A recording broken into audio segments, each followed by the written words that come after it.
Dah boleh mula ke Puan? Sekejap lah. Okay, Assalamualaikum semua. Okay, yang ada kat sini Cik Aina, Puan Rajwani, Cik Wan Adila tak masuk lagi. Dan saya punya barisan kawasan pelatih lah, Jawalia, Haiza, Azwa dan Afiq. So Afiq, kita mulakan dengan bacaan doa boleh? Boleh Puan, boleh. Okay. Nabil Karim wa ala alihi wa ashabil kiramil Fatihah.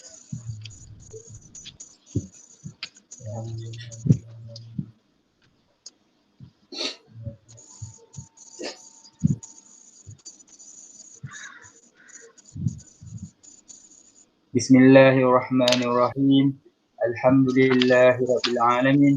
Wassalatu wassalamu ala asrafil anbiya'i wal mursalin wa ala alihi wa ashabihi ajma'in. Allahumma innaka halakul azim, innaka sami'ul alim, innaka ghafurur rahim, innaka rabbul arsyil azim, innaka barul jawadul karim. Ya Allah, Engkaulah yang mempunyai segala kepujian, Engkaulah yang berhak menerima segala kepujian, Engkaulah yang berhak menerima segala kesyukuran, Engkaulah yang memiliki segala pemerintahan, di tangan Engkau segala kebajikan, pada Engkaulah kembali segala urusan. Allahumma ya Karim ya Rahim, tuturkanlah rahmat dan rahimmu ke atas perkongsian yang akan dilakukan pada hari ini, yang diadakan ini. Berkatikanlah ia dari awal hingga akhirnya.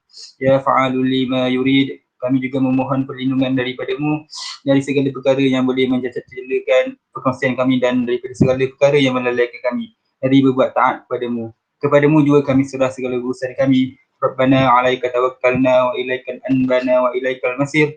Rabbana atina fid dunya hasanah wa fil akhirati hasanatan wa qina adzabannar. Wa sallallahu ala sayyidina Muhammadin wa ala alihi wa ashabihi wa sallam. Walhamdulillahi rabbil alamin. Taqabbalallahu minkum. Okay, Alhamdulillah. Terima kasih buat saudara Afiq atas iringan doa sebentar tadi. Nasib baik kita ada seorang kumbang kan. Alhamdulillah, kalau tak semuanya bunga. Okay, so hari ni adalah sharing session kita tentang teori-teori berkaitan kerjaya. Kenapa saya nak buat sharing ni? Supaya nanti pelajar-pelajar yang latihan industri saya, terutamanya bila you dah keluar daripada praktikal di kampus Pasir Gudang, ada perkara-perkara yang you tahu, terutama yang berkaitan dengan teori-teori yang kita boleh praktikkan dalam sesi kaunseling bersama klien. So hari ni kita more on fokus tentang teori-teori kerjaya. InsyaAllah next week kita akan fokus tentang teori-teori kaunseling yang ada 17. So teori kerjaya hari ni ada dalam 6, iaitu Super, Enro, Ginsberg, Krumbos, Olen dan Trade and Factor. So antara teori-teori ni semua, saya rasa teori Trade and Factor dia punya pelopor lagi awal betul. Haiza Trade and Factor tahun bila pelopor dia? Tak buka, Haiza tak buka suara. 1854. Okay, so kita mulakan ikut teori, mula-mula Trade and Factor, and then seterusnya teori yang kedua Super, betul? Ginsberg dulu. Ginsberg tahun bila, Afiq? Pada tahun 1951 Puan. Okay, maksudnya lepas Haiza awak yang present, sebab dia kena ikut, sebab teori-teori kerjaya ni perkembangan dia memang pelopor yang baru akan ambil yang lama. So kita tengok yang daripada lama yang ke baru. And then Azwa Krumbos bila?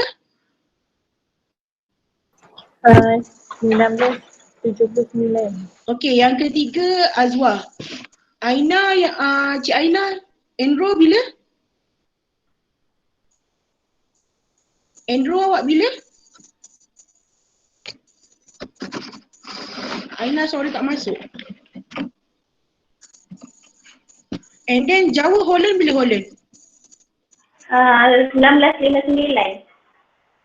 Okay. Maksudnya nombor 4 Jawa, nombor 5 Cik Aina, last sebut saya lah kan? Apa 1984, 81. Okay. So kita mulakan dengan Haiza. Haiza dulu present. Teori Trade and Factor yang berkaitan dengan kerjaya.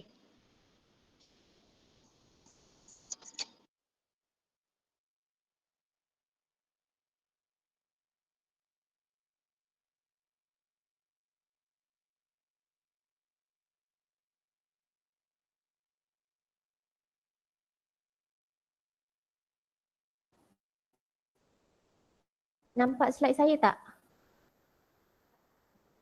Okey. Okey, nampak. Keluar Okey. Azwar ambil gambar selalu Azwar lagi screenshot kan. Okey. Suara saya jelas tak?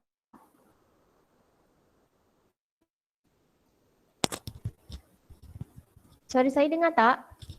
Dengar. Okey. Terima kasih sebab respon. Okey, bismillahirrahmanirrahim. Assalamualaikum warahmatullahi wabarakatuh.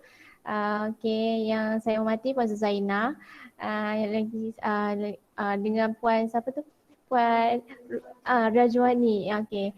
Nah, sebelum tu saya kenalkan diri saya dululah. Nama saya Nurhaizatul Syuhada binti Ahmad Nayan. Saya pelajar dari College Universiti Islam Melaka. Saya ambil jurusan degree psikologi. Sekarang saya kaunselor pelatih lah bawah Bonda Su ataupun Puan Su. Okay. So saya mulakan dengan teori pertama iaitu teori trait dan faktor. Okay, teori trait faktor ni dia tak banyak sangat. Kita mulakan dengan pengasas dia dululah. Okay, pengasas dia yang adalah Frank Parson iaitu pada tahun 1994 hingga 1908.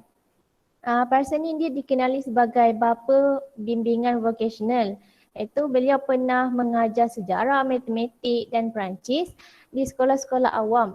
Lepas tu dia pernah bekerja juga sebagai seorang jurutera kereta api dan lulus peperiksaan negeri BA untuk peguam di Massachusetts pada tahun 1881. Kemudian Parson ni juga dia paling terkenal dalam membantu individu membuat pemilihan kerjaya dan pekerjaan lah. Okay, next. Okay, apa tu teori trait dan faktor? Okay, teori trait dan faktor ni dia menerangkan berkaitan dengan proses pemilihan kerjaya, di mana ia lebih fokuskan berkaitan dengan teori perbezaan peribadi individu tu sendirilah. Okay, teori ni dia percaya dan menyatakan bahawa setiap individu tu yang wujud dekat dunia ni adalah berbeza dan mempunyai personality yang unik, personality yang berlainan antara satu sama lain. Okay, teori ni juga dia bersifat kognitif. Dengan penggunaannya, dia dapat mempermudahkan proses pemilihan kerjaya, terutama maklumat yang tepat tentang diri individu dapat diperolehi. Lepas tu teori ni berasaskan jangkaan terhadap penilaian bakat dan sikap individu itu sendiri serta keperluan-keperluan dalam suatu pekerjaan. Okey, dalam teori ni Parson mencadangkan bahawa pemilihan kerjaya yang baik dia melibatkan 3 perkara ni tau. Yang pertamanya, kefahaman yang jelas mengenai diri, di mana seseorang tu faham dan tahu tentang diri dia sendiri. Diri dia jenis yang macam mana, personality dia jenis yang macam mana, dia seorang yang positif ke, negatif ke.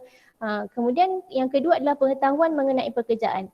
Okey, pengetahuan mengenai pekerjaan ni penting sebab kita kena tahu apa yang kita minat dan bidang yang kita minat tu bidang apa. So, bila kita tahu mempunyai pengetahuan yang luas dalam bidang pekerjaan, jadi kita takkan kecilkan skop kita, pekerjaan kita tu pada satu bidang sahaja.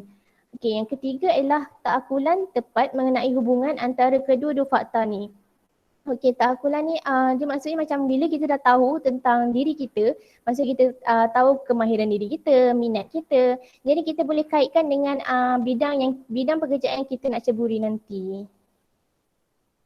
Okey, seterusnya kita masuk pada 7 tahap atau peringkat. Dia ada 7 peringkat lah kalau kita nak sebagai kaunselor kita nak gunakan teori ni. Okey, kita pergi pada yang pertama iaitu analisis. Analisis ni adalah peringkat yang pertama kita perlu buat, iaitu dia ibarat membina hubungan dengan klien lah, di mana kita cari data-data awal mengenai klien. Kita selidik sejarah klien, biografi dia, latar belakang.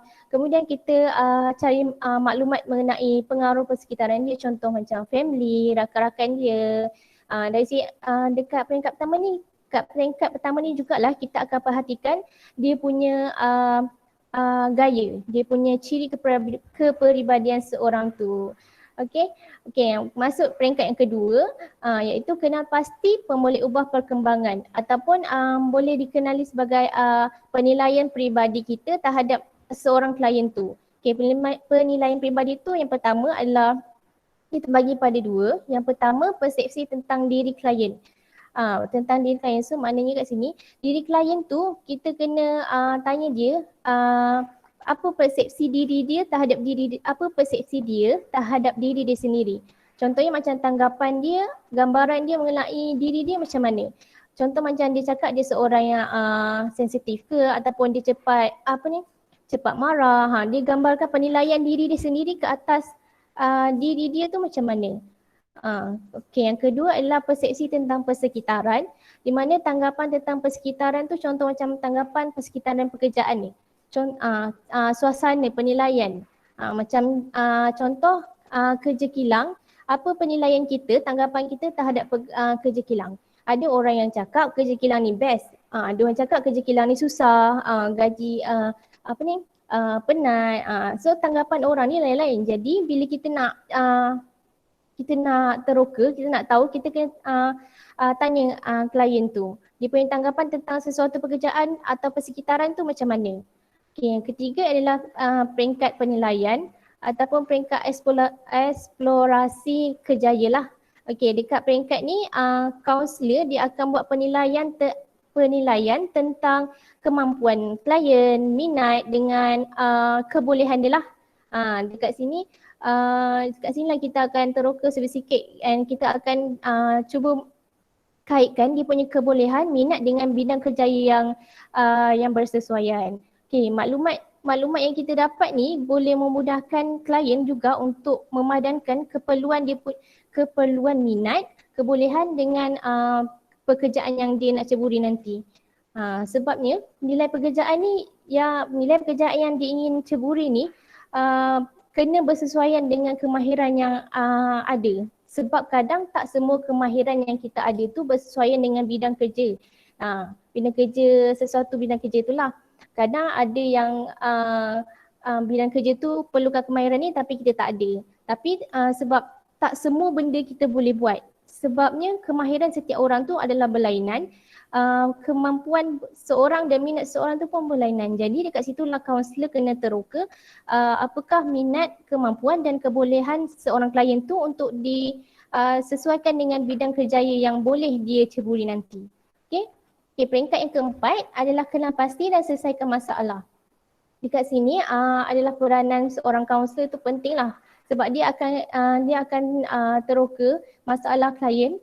Bila dia teroka tu kalau dia lihat klien tu jenis yang ada masalah emosi yang teruk, emosi yang tak stabil ataupun emosi yang tak serius, sebagai seorang kaunselor dia perlu merujuk klien tu kalau dia tak rasa dia tak boleh nak handle, tak boleh nak teruskan sesi, dia perlulah rujuk dengan pakar psikoterapi ataupun orang yang lebih pakar lah.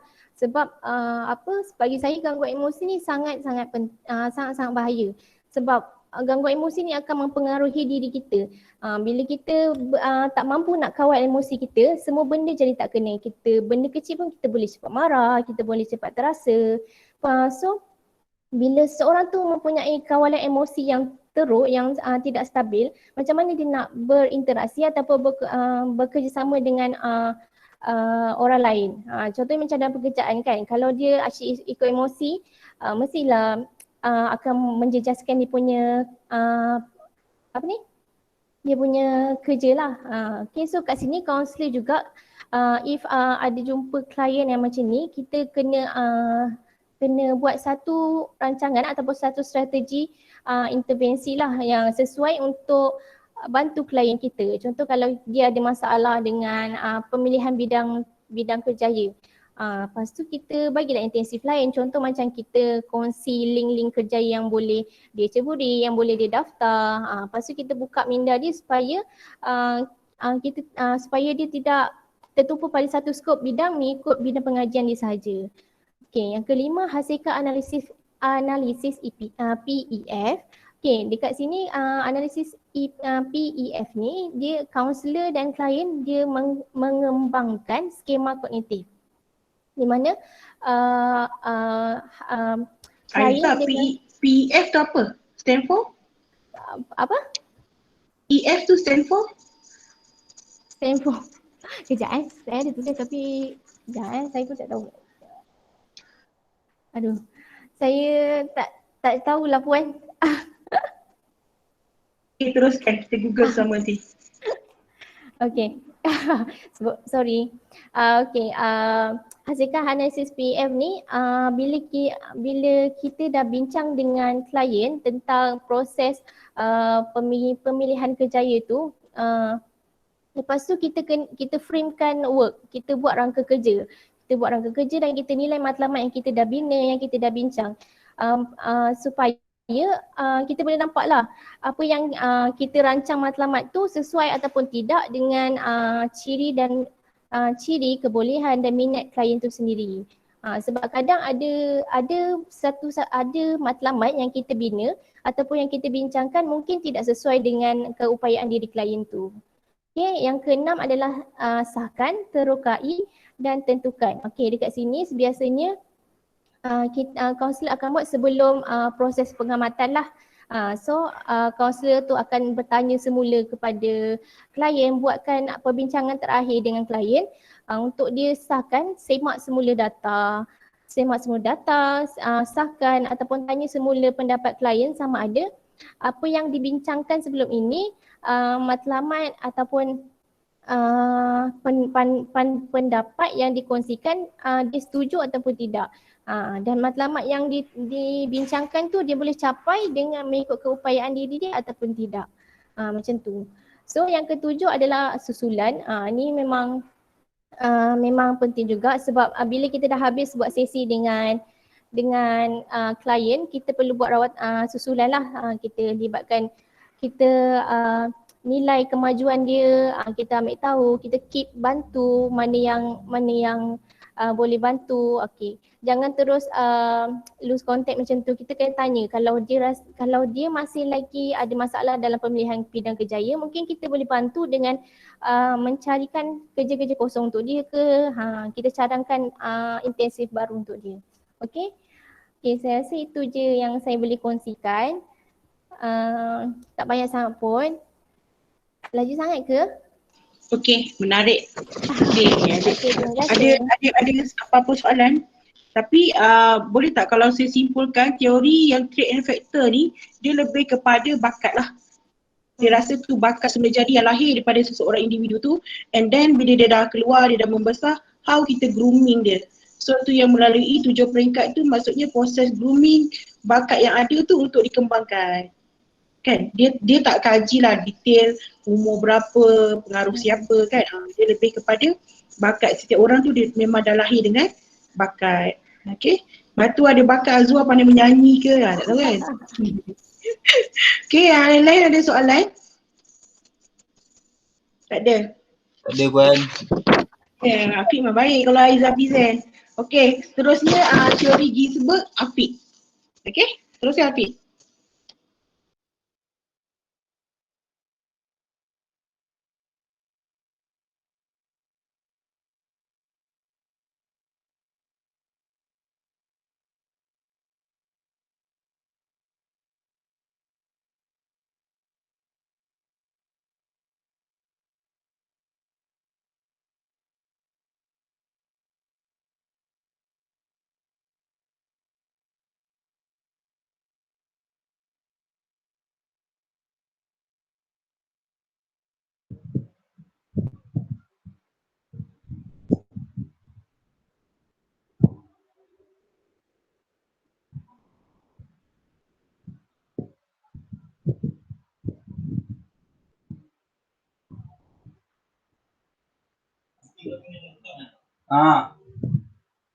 Dengar tak?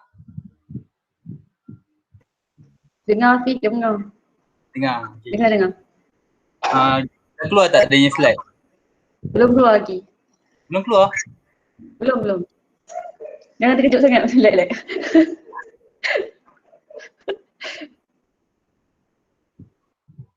Macam mana nak keluarkan? Present now, buka dulu kat window awak lah. Lupa ke? Baru tumbuh jerawat dah lupa. Nampak tak? Okay, fullkan screen. Okay, dah. Dah. Okay, Assalamualaikum warahmatullahi wabarakatuh. Terlebih dahulu saya ingin itulah mengucapkan ribuan terima kasih kepada Puan Su dan Puan Puan Rajwani dan juga Puan Encik Wan tu kerana telah sudi untuk mendengar perkongsian daripada saya, iaitu saya ingin melakukan perkongsian tentang teori Ginzburg. Okay, terlebih dahulu saya ingin itulah memperkenalkan diri saya. Nama saya Muhammad Hafiz Syahzwan bin Luqmanul Hakim. Saya merupakan kaunselor pelatih dari Universiti Malaysia Terengganu dan saya sekarang ni berkhidmat sebagai kaunselor pelatih di bawah Puan Su. Okay, pada hari ini saya akan membentangkan tentang teori Ginzburg. Okay, sebelum tu saya telah memperkenalkan terlebih dahulu tentang tokoh dan mempelopori teori Ginzburg ini. Teori Ginzburg ini dipelopori oleh seorang yang bernama Ginzburg. Dia dilahirkan pada tahun 30 April 1911 di New York. Okay, tahap pembelajaran dia tahap pembelajaran sampai ke PhD daripada Universiti Columbia daripada tahun 1931 hingga tahun 1934.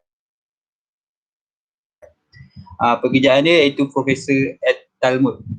Okay, seterusnya kita lihat kepada latar belakang teori. Teori ini dia lebih memberi fokus pada proses pemilihan kerjaya berdasarkan tahap perkembangan individu. Okay, tahap perkembangan individu ni kita boleh lihatlah pada slide yang akan dipaparkan kejap lagi. Dia pemilihan kerjaya berdasarkan tahap perkembangan individu ni ada 3, iaitu yang pertamanya tahap fantasi, yang keduanya tahap percubaan, peringkat percubaan, dan yang ketiga peringkat realistik. Okey, sebelum wujudnya teori Ginzburg ini, teori Ginzburg ini merupakan hasil daripada kerjasama antara Ginzburg yang merupakan seorang ahli ekonomi dan juga dia macam kolaborasi antara S. Ginzburg yang merupakan seorang sekretaris, S. Ezelrath yang merupakan seorang ahli sosiologi dan J. Herman yang merupakan seorang ahli psikologi. Dekat sini dia rumuskan bahawa untuk pemilihan kerjaya seseorang dia akan berdasarkan mempengaruhi nilai, keadaan persekitaran, sifat psikologi, peluang pendidikan dan juga pencapaian untuk mendapatkan sesebuah kerjaya tersebut. Maknanya kat sini kerjaya yang dipilih oleh seseorang itu dia melihat pada nilai yang faktor-faktor ni lah, nilai keadaan persekitaran, sifat psikologi, peluang pendidikan dan sebagainya.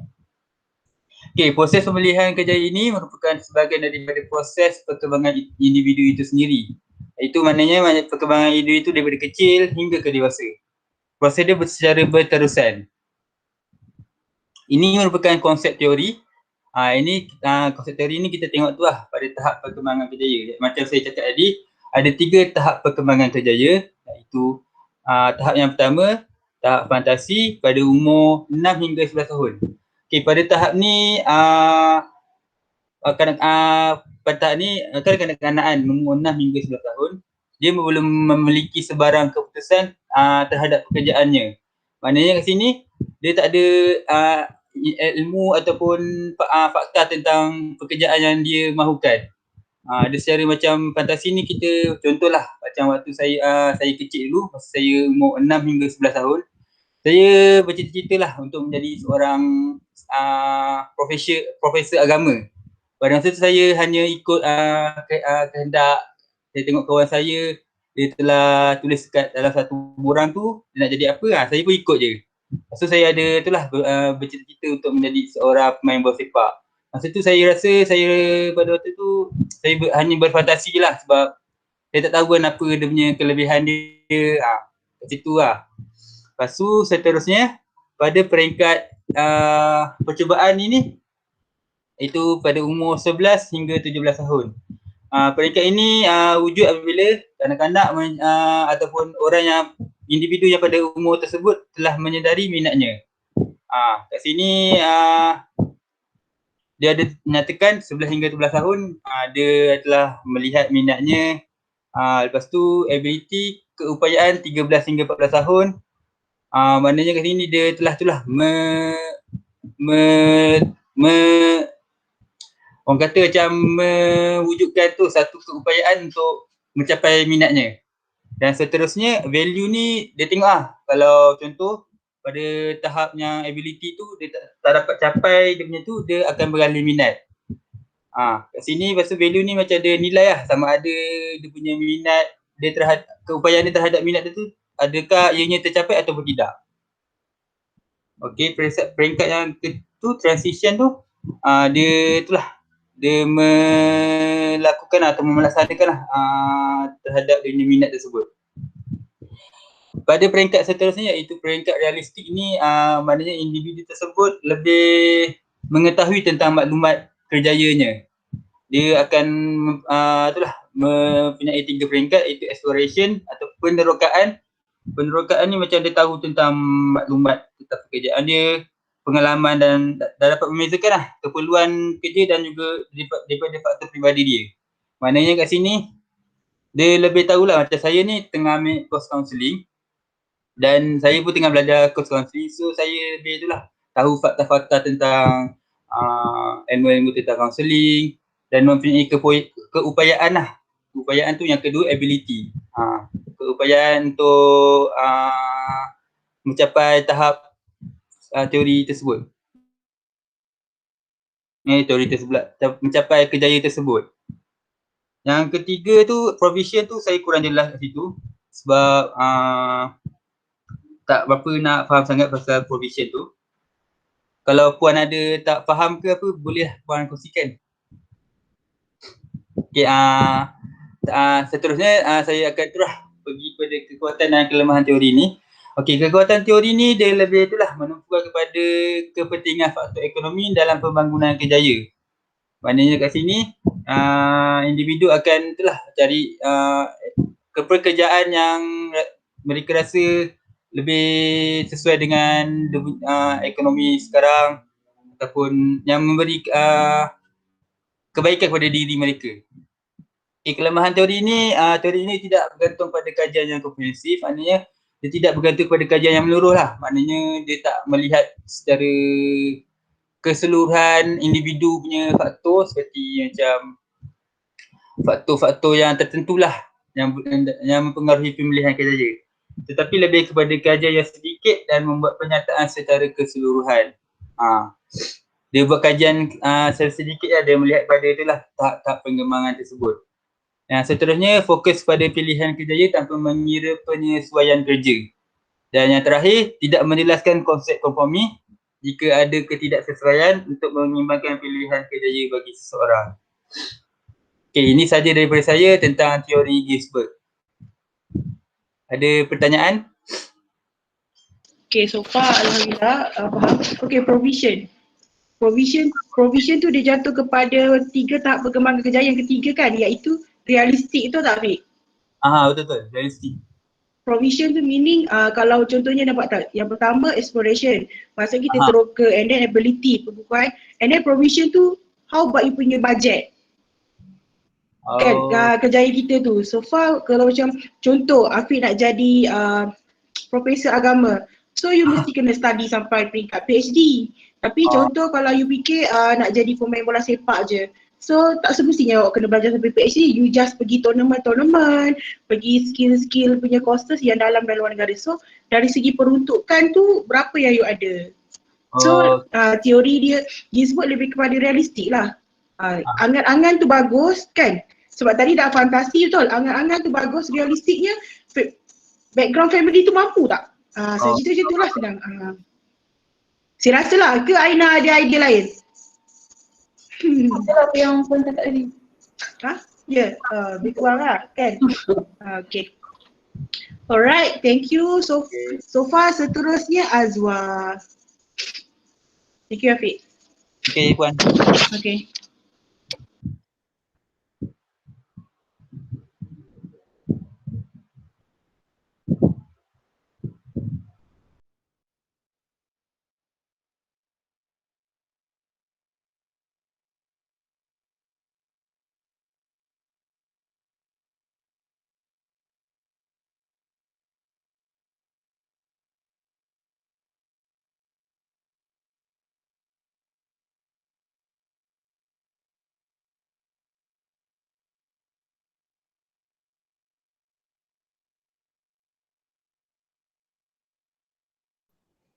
Okey, bismillahirrahmanirrahim. Assalamualaikum warahmatullahi wabarakatuh.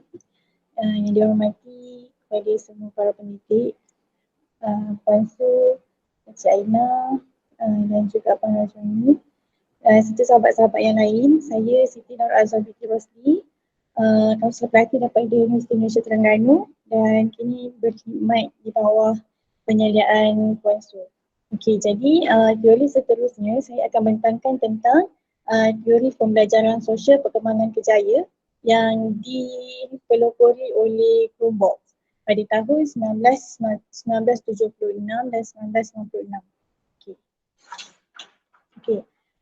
Sedikit berkaitan dengan pelopor teori ini, nama sebenarnya adalah John D. Krumboltz. Okey, Krumboltz ni telah dilahirkan pada 21 Oktober 1928 di Iowa. Okey, Krumboltz berpandangan bahawa kaunselor ni boleh membantu klien dengan masalah kejaya, akademik dan peribadi untuk kembangkan pengalaman pembelajaran. So ada sedikit beberapa anugerah yang saya dah take kat situ yang dicapai oleh Krumboltz. Okey, sebenarnya secara ringkas, secara umum dulu, teori ini berkaitan dengan banyak menceritakan berkaitan dengan pengalaman pembelajaran yang mana teori ini telah aplikasikan daripada teori pembelajaran sosial Bandura. So kalau daripada Bandura tu kita tahu dia ada konsep positive reinforcement, negative reinforcement, punishment dan sebagainya tu. Okay, so saya pergi dulu yang utama. Okay. Dalam teori ni, dia menekankan pengalaman pembelajaran macam saya maklum tadi. So ada dua jenis utama pengalaman pembelajaran yang diketengahkan oleh Krumboltz. Yang pertama instrumental dan yang kedua associational. So instrumental ni dia kata ia berlaku apabila individu menerima peneguhan positif atau hukuman bagi sesuatu tingkah laku dan ia berkait dengan kemahiran kognitif. Maksudnya yang saya boleh ringkaskan kat sini, instrumental ni dia melibatkan apa yang kita belajar daripada persekitaran. Contoh, kalau kita usaha belajar sungguh-sungguh dapat markah cemerlang. Lepas tu kita dapat reward. Reward tu contoh mak kita bahagiahkan kita basikal contohnya. So itu dipanggil sebagai peneguhan positif. Bila adanya peneguhan positif, kita jadi macam happy dan tingkah laku tu akan berulang. Sebab tu dia kata kat situ tingkah laku berulang sekiranya menerima peneguhan positif. Jadi daripada pengalaman pembelajaran tu akan menghasilkan kita punya personality. Contohnya kita akan jadi yang rajin berusaha dan sebagainya. Tapi sekiranya salah satu tingkah laku tu menyebabkan kita dapat punishment. Biasa kan kalau macam kita pecahkan cawan ke masa kecil-kecil itu, kita mesti kena rotan ke dengan mak ayah. So itu dipanggil sebagai punishment. Bila adanya punishment, untuk seterusnya kita akan mengelak daripada tingkah laku tu. Jadi individu sentiasa berkait dengan pengalaman pembelajaran instrumental bila dia belajar daripada kesan tingkah laku tu. Dia buat sesuatu tingkah laku, dia dapat kesan daripada tingkah laku tu, kalau dia belajar daripada kesan tu, dan pengalaman instrumental tu berlaku. Maksudnya macam gitulah, tapi pada pandangan saya sendiri sebenarnya daripada kecil sampailah ke besar kita memang dah pengalaman pembelajaran instrumental ni sebenarnya berlaku secara natural. Bila kita kena rotan, kita tahu itu salah, tindakan tu salah. So kita takkan ulang. Jadi seterusnya adalah pengalaman pembelajaran associational. Okay. So pengalaman pembelajaran associational pula dia sedikit berbeza dengan instrumental.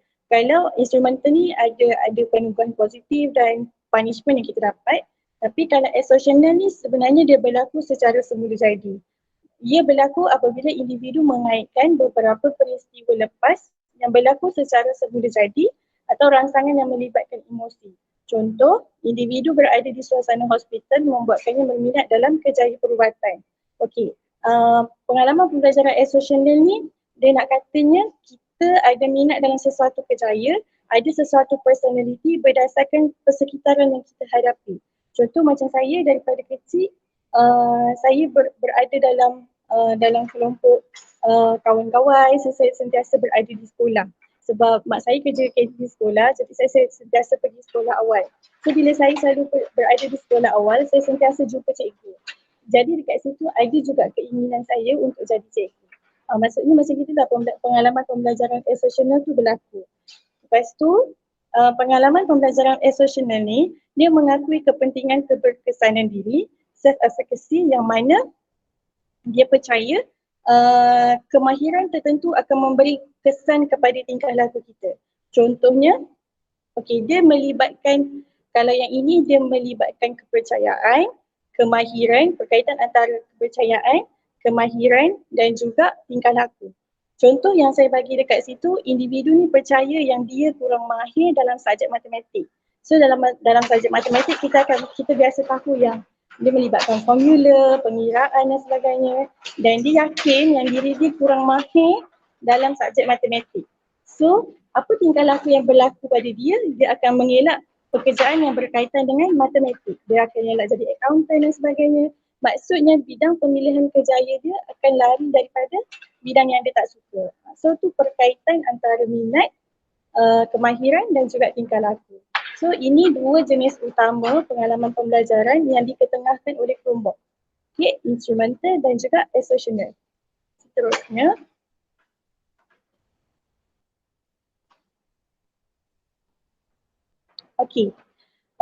seterusnya Chromebox dia kata dalam teori Chromebox ni, selepas individu tu belajar, ada pengalaman pembelajaran, so dekat situ ada perkara yang mempengaruhi mereka membuat keputusan kerjaya.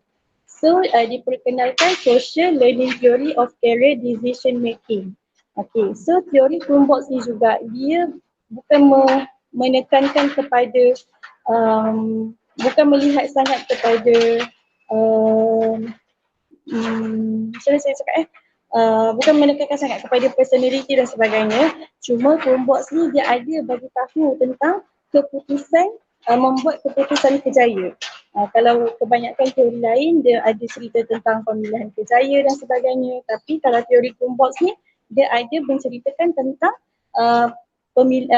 membuat keputusan kerjaya. So ini 4 faktor utama yang mempengaruhi individu memilih membuat keputusan tentang sesuatu kerjaya itu. Perkara pertama iaitu genetik dan kebolehan istimewa. So Chromebox juga melihat faktor genetik ni dan kebolehan istimewa. Saya nak cakap kat sini, genetik ni kita sedia maklum yang genetik ni kita mewarisi sesuatu fizikal ataupun personality daripada keluarga. Personality tidak, tapi more kepada faktor genetik lah, macam tinggi, warna kulit. So contohnya macam kalau kita nak masuk kerja sebagai pramugari contohnya. So kalau kita ada tubuh badan yang sesuai, yang tinggi, so itu kita dapat daripada turun-temurun. Itu genetik. Kebolehan istimewa ni secara umumnya kalau kita tahu dia berkaitan dengan IQ, intelligence. Tapi selain daripada tu, Chromebox pun dia tekankan tentang kebolehan artistik. So ada individu yang mungkin dia dari segi intelligence dalam akademik dia kurang, tapi dia mahir ataupun dia hebat dari segi artistik. Dia pandai melukis, even dia melukis sikit pun kita rasa macam dah pro dah macam tu. So itu pun termasuk dalam kategori kebolehan istimewa. So ada individu yang mana pemilihan dia membuat keputusan tu berdasarkan genetik dan kebolehan istimewa ni. Faktor yang kedua adalah keadaan persekitaran. So kalau keadaan persekitaran ni dia more kepada tengok pada situasi semasa sekarang. Dia ambil kira keadaan ekonomi, ambil kira keadaan sosial, politik macam mana. So dekat dalam teori Chromebox ni dia ada jelaskan kepada klien perkara-perkara yang berada di luar kawalan klien tu. Contohnya macam peluang pekerjaan, lepas tu perkembangan teknologi, and then dari segi pengalaman keluarga. Ada lagi perkara-perkara lain yang disenaraikan oleh Chromebox, tapi saya bagi 2-3 perkara ni dulu. Cumanya ini adalah perkara yang memang tak boleh dikawal oleh klien. So bila klien aware, dia tahu keadaan persekitaran dia macam mana, tahu dia punya ekonomi macam mana, penerimaan sosial dia macam mana, so dia akan ambil kira perkara-perkara tu dalam membuat keputusan kerjaya dia. Macam tu. So next adalah pengalaman pembelajaran. Pengalaman pembelajaran ni kita merujuk kepada yang saya terangkan tadi, saya jelaskan tadi berkaitan dengan instrumental dan juga associational. So ada individu dia more kepada instrumental, ada individu dia more kepada associational macam tu.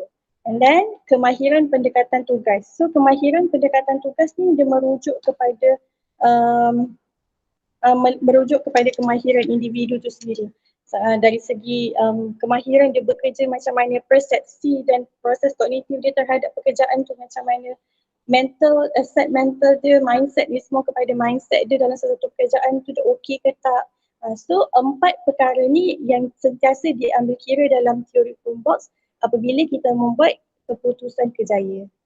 Okay. Next. Okay. Seterusnya, bila dah ada faktor yang mempengaruhi individu untuk membuat sesuatu keputusan kerjaya, ada kepercayaan yang menjadi yang wujud kesan daripada itulah tadi faktor tadi, iaitu ada 2, self-observed generalization dan juga worldview generalization. Secara umumnya self-observed ni merujuk kepada kepercayaan individu tu sendiri terhadap diri dia. Macam saya jelaskan tadi, dia berkait dengan kepercayaan, kemahiran dan juga tingkah laku. Dia ada sedikit aplikasi macam threat and factor, sebab kalau threat and factor dia akan tengok kepada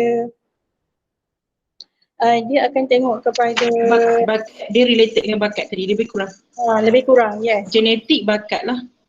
So dia tengok juga bagaimana cara individu tu melihat diri dia sendiri. Cumanya kalau trait and factor ni dia tengok kepada bakat, tapi Chromebox dia tengok kepada minat. Dia more tengok pada minat individu tu. And then worldview generalization.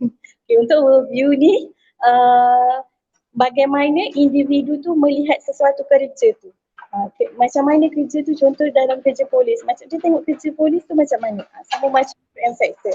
Cuma perbezaannya teori threat factor dengan Chromebox ni adalah dari segi minat pembelajaran sosial. Okay. Okay. Saya rasa itu sahaja secara rumusnya teori Chromebox ni dia menekankan kepada hasil pengalaman pembelajaran. Lepas tu dia tengok juga kepada kepentingan minat dalam individu tu, dan dia ada juga senaraikan faktor-faktor yang menjadi pendorong kepada individu dalam membuat keputusan kerjaya. And then bagaimana individu tu belajar tentang kerjaya melalui pengalaman pembelajaran yang dia ada. So dalam teori Chromebox bagi pada pandangan saya, bagi kaunselor yang aplikasikan teori Chromebox, kebiasaannya memang akan melihat perkara-perkara ini. Dia akan tengok apa yang klien belajar, apa minat yang klien ada dan sebagainya. Semua akan reorganize balik ataupun reframing balik. Jadi saya rasa setakat itu saja perkongsian saya berkaitan dengan teori Chromebox.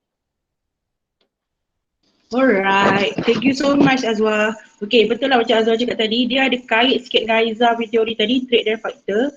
Tapi kalau you perasan, okay, contohnya kalau you space dengan klien, contohnya klien masuk bidang di dalam UiTM adalah bukan bidang yang dia suka, tapi dipaksa. Teori mana yang kita guna adalah teori Chromebox. Maksudnya dia hasil daripada hukuman kan. Kalau Azwa tadi, hukuman ni kita panggil reinforcement lah. Reinforcement sama ada bentuk tu ke arah positif ataupun ke arah negatif. Contohnya bila ke arah negatif, bila anak tu dididik dengan apa-apa berlaku, jadikan hukuman. So hukuman dia terus withdraw sebab tu kalau Chromebox ni, you tengok macam Azwa present tadi, bila dia rasa dia tak boleh minat dalam matematik, dia terus withdraw. Dia dah terus tak suka bidang tu. Tapi berbeza dengan trait and factor. Trait and factor dia analisis, dia kena pasti masalah and dia atasi. Maksudnya dia nak face dengan masalah tu. Tapi Chromebox punya teori adalah klien tu kalau dah ada hukuman, dia dah nampak baggage tu dah terus tak pergi ke depan. So saya kaitkan boombox ni dia memang betul melalui bakat, melalui genetik yang diwarisi, tapi genetik yang diwarisi juga hasil daripada pengalaman persekitaran, terutama dari segi didikan family. Didikan family sama ada peneguhan yang beri kepada dia tu sama ada berbentuk hukuman ataupun bentuk pembelajaran. Kalau bentuk pembelajaran maksudnya dia grooming better lah. Tapi kalau lebih kepada bentuk hukuman, automatically dia dah membentuk anak-anak tu jadi akur. Follow. Dia bukan disiplin, dia terlalu akur. Saya yang menurut perintah. Dia lebih kepada tu. Dan kita risau kalau macam klien yang face untuk situasi ni adalah klien yang pasif. Kita tak nak klien pasif, kita nak klien yang asertif, maksudnya walaupun genetik tu mempengaruhi keluarga lah maksudnya, tapi dia mungkin akan ada minat-minat yang dia akan suka. 50% diri kita memang daripada genetik, okay, for sure. Tapi 50% lagi is from kita punya grooming yang persekitaran kehidupan kita ni. Sama ada pembelajaran, sebab tadi dia terkaitkan dengan akademik dan pembelajaran. Okay, Aina ada nak tambah tak yang teori Krumbok ni? Tak ada point. Tak ada aja, ada. Hebat-hebat kita punya speaker kan. So, buat dia more pada mental and physical.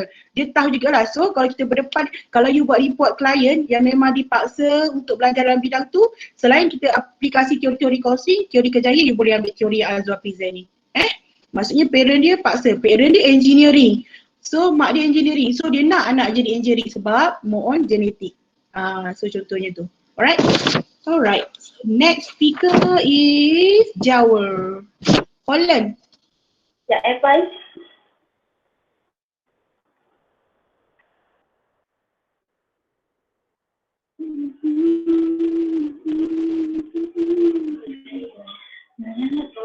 Ya.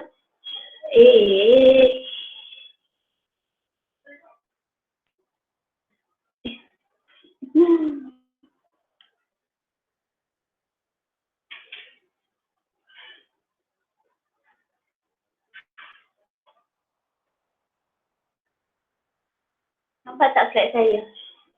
Nampak tak? Nampak. Contoh saya start teori kejayaan Holland. Yang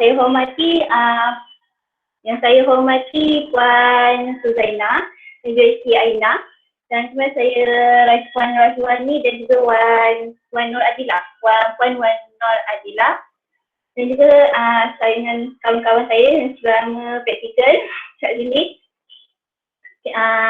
Kali ini saya akan jelaskan tentang teori kejayaan Holland, yang mana sebenarnya dia beri fokus kepada personality dan juga jenis pekerjaan. Itu yang contoh saya akan kenalkan dia punya tokoh. Nama tokoh ialah John Holland. John Holland merupakan seorang ahli psikologi daripada Amerika, dan juga dia merupakan seorang yang pencipta model Holland School. Dan teori kejayaan Holland ni dia macam berfokus pertama kepada macam mana dia membantu seorang individu tu dalam memberi kejayaan berdasarkan kepada personality dia. Sebab bila kita bekerja dalam perusahaan yang kita suka sesuai dengan personality kita, so pekerjaan yang kita buat tu akan macam jadi kita suka. Kita buat dengan bersungguh-sungguh. So bila macam tak sama dengan personality kita, dia akan macam menyusahkan lah sebenarnya. Andaian dalam kali ni ialah menurut John Holland, individu yang membuat pilihan pekerjaan berdasarkan ciri personalitinya yang bersesuai dengan persekitaran pekerjaan tu. Dan ada beberapa prinsip dia kata, setiap individu dia akan dapat dipekerjakan dalam beberapa 6 jenis personaliti yang dia dah kuasai, yang dia dah perkenalkan. Dan juga individu akan mencari alam persekitaran yang sesuai dan mereka dapat menggunakan kemahiran dan keupayaan. Jadi, terdapat seseorang ditetapkan oleh interaksi antara personalitinya dengan ciri-ciri alam persekitarannya. Bagi Holland, personaliti memang sangat penting bila kita nak mencari pekerjaan. Macam contoh macam saya tadi, macam dia boleh tunjukkan kemahiran dia, boleh tunjukkan keupayaan dia. Ada seseorang yang macam dia ada, mungkin dia berkemudian dalam kerja, macam contohnya mekanikal. Dia bilang kemudian dari sini, tapi dan dalam kerjaya dia mungkin dia ambil dalam contohlah IT. So dia macam tak boleh nak nak perkembangkan bakat dia. Sebab apa? Sebab dia tak ada kaitan langsung. Okay, dia ada perkenalkan beberapa jenis pekerjaan iaitu reaktif. Reaktif itu R dia untuk realistik, investigatif itu I, A artistik, S untuk social, dan E untuk enterprising, dan juga C untuk konvensional. Okay. Untuk individu yang realistik, biasanya dia akan suka pekerjaan yang memerlukan kemahiran dan juga macam maskulin. Contohnya macam ini untuk orang yang suka kerja-kerja yang macam mekanik, geoteknik, tukang kayu. Biasanya mereka mempunyai kemahiran yang mekanikal. Dia suka kerja melibatkan objek, mesin, peralatan ataupun kerja yang di luar bangunan. Contoh kerja yang saya bagi macam polis, bomber, iaitu pun juga dalam bidang realistik. Di sini kita ada investigatif. Untuk individu yang investigatif ni dia individu yang suka memerhati. Dia lebih suka berfikir daripada membuat pekerjaan. Dia suka memerhati, dia suka melidik, dia suka menganalisis, menilai dan dia selesaikan masalah. Biasanya orang yang macam ni dia jenis yang suka saintifik ataupun matematik. Contoh yang sebelah ni macam kerja dia ahli kimia, ahli biologi dan kriminologi. Kalau macam ni orang yang kita tengok, orang yang sesuai untuk yang kerja investigasi ni dia seorang yang macam berhati-hati, dia ingin tahu dia tak sangat tinggi. Lepas tu dia seorang yang kompleks, lepas tu dia juga seorang yang rasional dan juga pendiam. Kalau macam ni dia memang sesuai untuk pekerjaan yang investigasi lah. Terusnya kita ada artistik. Untuk individu artistik ni dia ada kebolehan artistik. Contoh macam inovatif, dia suka bekerja dalam situasi yang tidak berstruktur. Biasanya kalau macam kita, kalau jam pukul 8 kita masuk, balik pukul 5. Tapi kalau orang yang jenis artistik ni, dia tak suka ada jadual. Dia tak suka ada macam, okay, pukul macam ni kena masuk ni, pukul ni baru balik. No, dia tak suka macam tu. Dia lebih suka kepada macam, okay, hari ni saya nak buat apa. Dia ada kerja macam tu. Contohnya macam pelakon, waktu kerja dia ajan. So dia tak ada masa yang ditetapkan. Kalau macam hari Sabtu sampai malam, pagi-pagi subuh pun dah ada keluar kerja. So, lagi satu dia suka, orang yang macam ni dia suka dia seorang yang imaginatif, dia emotional, bebas, and roommate lah. Sebenarnya dia contoh yang lain macam nyanyi, lukis, rias, yang tu semua masuk dalam artistik lah. Dan seterusnya ialah social. Kalau social ni dia individu yang suka bekerja dan juga berinteraksi dengan manusia. Contoh kerjaan kita macam kita lah macam kaunselor, dia bawa social. Sebab dia kalau kaunselor ni kita kena mahir berkata-kata, pandai berkomunikasi. Ciri dia, kita macam suka macam peramah, seorang yang bekerja dengan suasana yang bersosial dengan orang ramai. Sebab bila kita kaunselor ni kena berbual dengan orang lain tak? Sebab kita kena ada klien. Kalau klien apa kita macam orang yang pendiam, so macam mana kaunselor klien tu pun nak berbual dengan kita. Dan kita sendiri pun pendiam, betul tak? Terusnya contoh pekerjaan lain, dia seorang yang guru, jururawat, pakar pembicara pun dia dalam bawah sosial juga. Biasanya dia akan seorang yang berpengaruh. Dia seorang yang berpengaruh bila macam kita orang yang mahir berkata-kata. Kalau kita akan macam ramai orang kenal. Bila ramai orang kenal dia macam okay, wow, kenal itu dia senang nak mengajar kan. Dan seterusnya ialah enterprising. Kalau enterprising ni dia individu ni lebih mencari jenis yang memanisi orang lain. Macam mengarah, memujuk yang mungkin untuk mencapai matlamat organisasi. Yang ni kita tengok kepada orang yang suka kerja kat syarikat. Terutamanya orang yang kerja dekat syarikat yang berjawatan tinggi. Kerja tinggi contohnya macam pekerjaan eksekutif, pengiklanan, syarikat di mana diorang sangat mementingkan keuntungan. dia dah nak keuntungan sebuah syarikat tu, so dia macam dah macam bos. Dia bos, dia tahu mempengaruhi orang, dia tahu mengarah dan dia memimpin tu dapatkan keuntungan lah.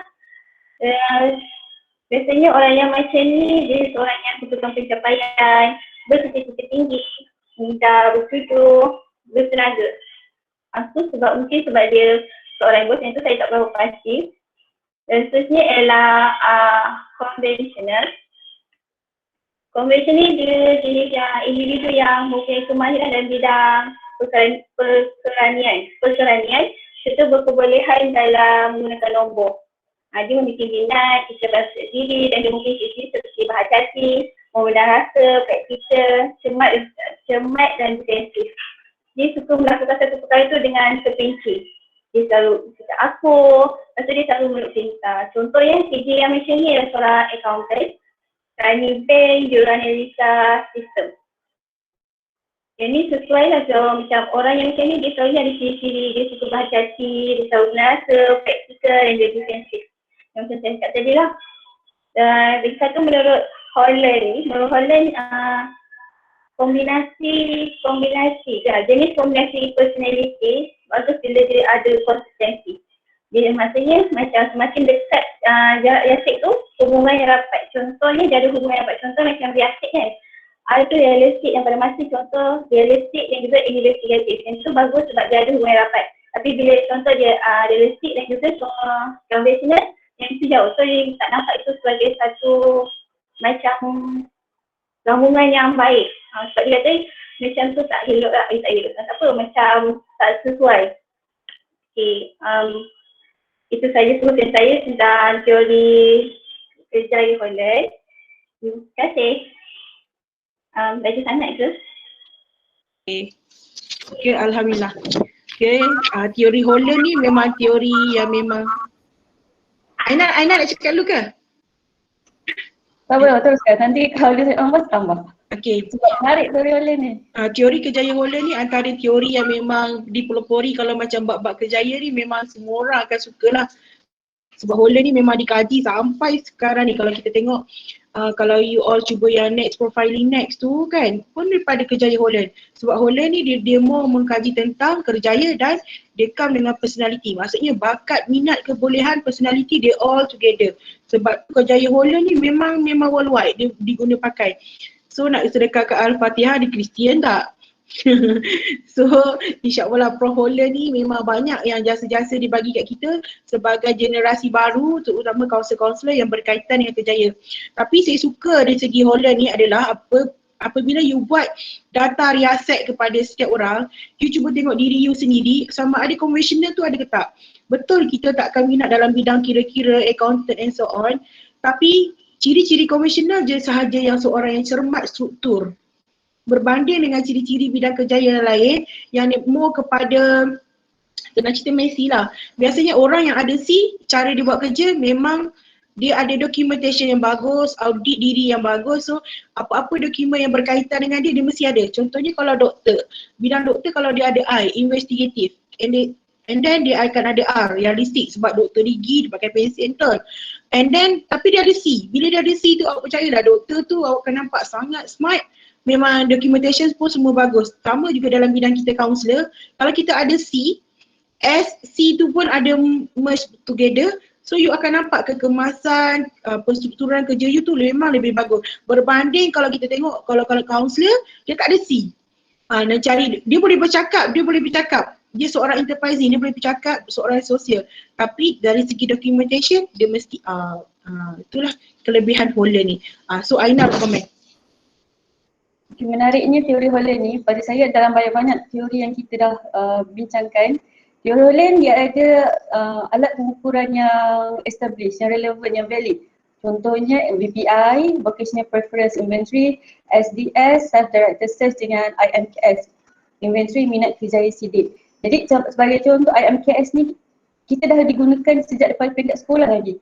Daripada peringkat sekolah sampai ke universiti, IMKS ni digunakan kepada klien-klien, contohnya pelajar lah, untuk kita kena pasti minat dia orang, minat, personality dan juga kejayaan bersesuaian. Sebagai contoh di peringkat sekolah, IMKS dilakukan kepada mereka disebabkan contoh pelajar tingkatan 3 nak pergi ke tingkatan 4, kita ada macam-macam aliran. Aliran sains, aliran sains sosial, aliran account, aliran seni kan. Jadi ujian IMKS ni kita boleh kena pasti 3 kod mata tertinggi bagi klien tersebut untuk tentukan aliran mana yang sesuai dengan diri mereka. Macam tu juga bila kita aplikasikan kepada pelajar universiti. Contoh pelajar universiti SEM 1, mereka datang nak buat ujian menteri.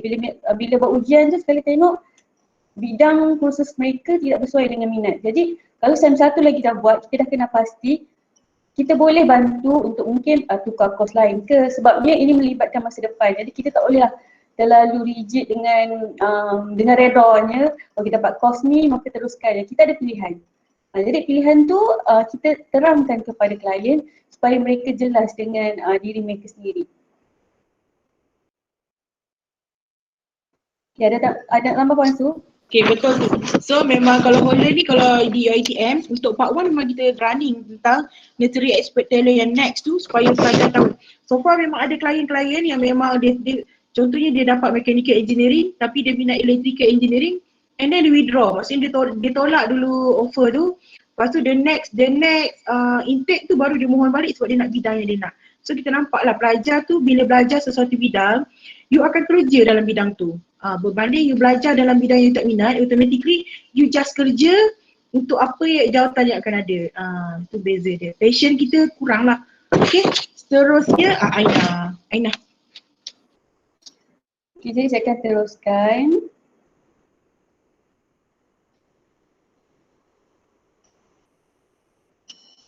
Boleh nampak slide saya? Boleh. Okey, terima kasih Afiq.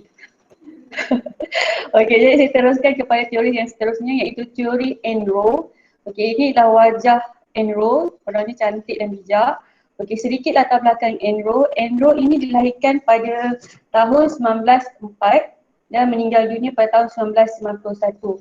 Okay, teori Enro telah diperkenalkan pada tahun 1957. Okay, Enro merupakan seorang psikologi klinikal di Amerika dan juga profesor di University Harvard. Okay, menariknya Enro ini merupakan pengasas kepada New England Psychology Association. Jadi beliau sangat aktif dalam bidang psikologi. Okay, seterusnya kita lihat sedikit tentang latar belakang teori Enro. Menurut teori Enro, pengalaman awal kanak-kanak di rumah merupakan asas bagi pembentukan personaliti serta sikap individu terhadap pemilihan kerjaya. Jadi teori ini melihat kepada pengalaman daripada zaman kita kanak-kanak lagi, daripada peringkat awal lagi untuk menentukan pemilihan kerjaya pada masa hadapan. Kemudian anak-anak juga menjadikan peranan dan tingkah laku ibu bapa mereka sebagai model dan tauladan. Kerana ibu bapa merupakan individu yang paling hampir, yang paling dekat pada waktu zaman kanak-kanak. Jadi kalau ibu bapa mereka punya tingkah laku yang baik, kemungkinan besar anak mereka juga akan baik. Tapi kalau sebaliknya, maka anak-anak mereka juga akan menjadi sebaliknya. Okey, seterusnya Enro telah membuat spekulasi bahawa interaksi dan gaya layanan ibu bapa yang diterima oleh seseorang individu iaitu kanak-kanak tersebut adalah penting dalam menentukan orientasi pemilihan kerjaya. Jadi dia telah menghubungkan di antara gaya layanan ibu bapa dan juga orientasi pemilihan kerjaya. Teori ini menumpukan kepada 2 komponen iaitu personality dan klasifikasi pekerjaan. Nanti saya akan terangkan tentang 8 klasifikasi pekerjaan. Dan tujuan teori ini dibangunkan ialah untuk melihat hubungan atau pertalian antara semua bidang pekerjaan dengan latar belakang kekeluargaan dan pengalaman layanan ibu bapa terhadap individu semasa kanak-kanak. Jadi fokus utama teori ini ialah melihat kepada bidang pekerjaan dan juga pengalaman layanan ibu bapa. Okey, terdapat 3 faktor yang mempengaruhi pemilihan kerjaya dalam teori Enro. Yang pertama kita lihat latar belakang genetik. Okey, apa itu genetik? Genetik merupakan keturunan ataupun baka yang diwarisi daripada ibu bapa tentang satu-satu ciri-ciri. Dan kemudian ciri-ciri ini akan dipindahkan dari satu generasi ke satu generasi. Latar belakang genetik ini akan mempengaruhi pembentukan minat, kecerdasan, sikap dan personaliti yang akhirnya mempengaruhi pemilihan kerjaya individu. Jadi kita lihat daripada peringkat awal lagi, Daripada sekecil-kecil perkara, minat, kecerdasan, semua tu nanti akan mempengaruhi pemilihan kerjaya pada dewasa kelak. Okey, kemudian ia turut mempengaruhi sifat fizikal individu seperti ketinggian, kecantikan dan kecacatan individu. Semua ini daripada genetik. Okey, sebagai contoh, individu yang rendah dan tidak memenuhi kriteria yang ditetapkan tidak boleh menjadi polis, pramugari dan peragawati. Sebab apa? Sebabnya untuk menjadi seorang polis, pramugari, peragawati, model semua tu perlukan ketinggian yang standard, kira tinggilah. Okey. Bagi individu yang mempunyai rupa paras dan cantik akan memilih kerjaya seperti artis, model dan lain-lain lagi. Sebab mereka merupakan public figure. Semua orang suka pandang benda yang cantik kan. Okey, jadi kelebihan ini digunakan untuk memilih kerjaya seperti mungkin artis, model dan lain-lain. Okay, jadi oleh itu, Andrew percaya bahawa faktor pewarisan dan biologi amat penting dalam pemilihan kerjaya seseorang. Okey, yang kedua, pengaruh tenaga psikik. Okey, apa itu tenaga psikik? Okey, psikik ini berkaitan dengan jiwa dan minda manusia yang tak dapat dijelaskan oleh hukum alam. Sebagai contoh, kebolehan dalam meramal sesuatu yang akan berlaku. Okay, jadi menurut Andrew, faktor tenaga psikik ini membantu individu mengarahkan sejauh mana tenaga psikik iaitu minda dan jiwa individu tersebut dikembangkan secara sedar dan tanpa sedar supaya individu tersebut dapat kembangkan keupayaan khas iaitu kelebihan yang ada pada diri individu dalam dirinya seperti bakat dan personaliti dalam memilih kerjaya yang sesuai. Sebagai contoh, seorang yang pandai dalam bidang seni, seorang pelukis, kadang-kadang kalau kita orang biasa ni kan, bila kita tengok satu lukisan tu kita rasa biasa je. Cantik tu mungkin cantik tapi normal macam biasa. Tapi kalau orang yang seni ni jiwanya halus. Okey, jadi dalam lukisan tu mungkin dia membayangkan sesuatu yang abstrak yang kita pun tak terjangkau di akal. Jadi kelebihan ini perlu digunakan untuk memilih kerjaya yang sesuai mungkin menjadi seorang pelukis yang terkenal. Okay, jadi arah perkembangan ini pula terlebih dahulu ditentukan oleh bentuk kepuasan dan kekecewaan yang dialami oleh individu pada zaman kanak-kanak. Okay, bentuk kepuasan dan kekecewaan ini diterima melalui gaya layanan ibu bapa. Okay, pada peringkat kanak-kanak pula, keperluan untuk rasa dimiliki adalah keperluan asas yang perlu ada dalam diri mereka. Okay, macam mana kita nak tahu keperluan ni? Macam mana kita nak tahu keperluan asas yang diperlukan bagi setiap individu? Kita lihat dalam hierarki Maslow. Kita tengok peringkat-peringkat dalam hierarki Maslow. Yang paling rendah keperluan asas sampai yang paling tinggi iaitu kesempurnaan diri.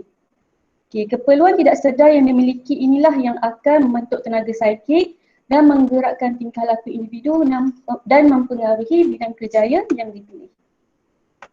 Yang ketiga, faktor yang terakhir ialah pengaruh genetik dan hierarki keperluan. Hierarki keperluan ni macam saya katakan tadi, lihat kepada hierarki keperluan Maslow. Jadi pengaruh faktor genetik dan perkembangan hierarki keperluan individu ini akan mempengaruhi seseorang dalam memilih kerjaya. Apabila keperluan asasnya telah dicapai, jadi keperluan yang lebih tinggi akan terus meningkat sehingga mencapai keperluan paling tinggi iaitu kesempurnaan diri.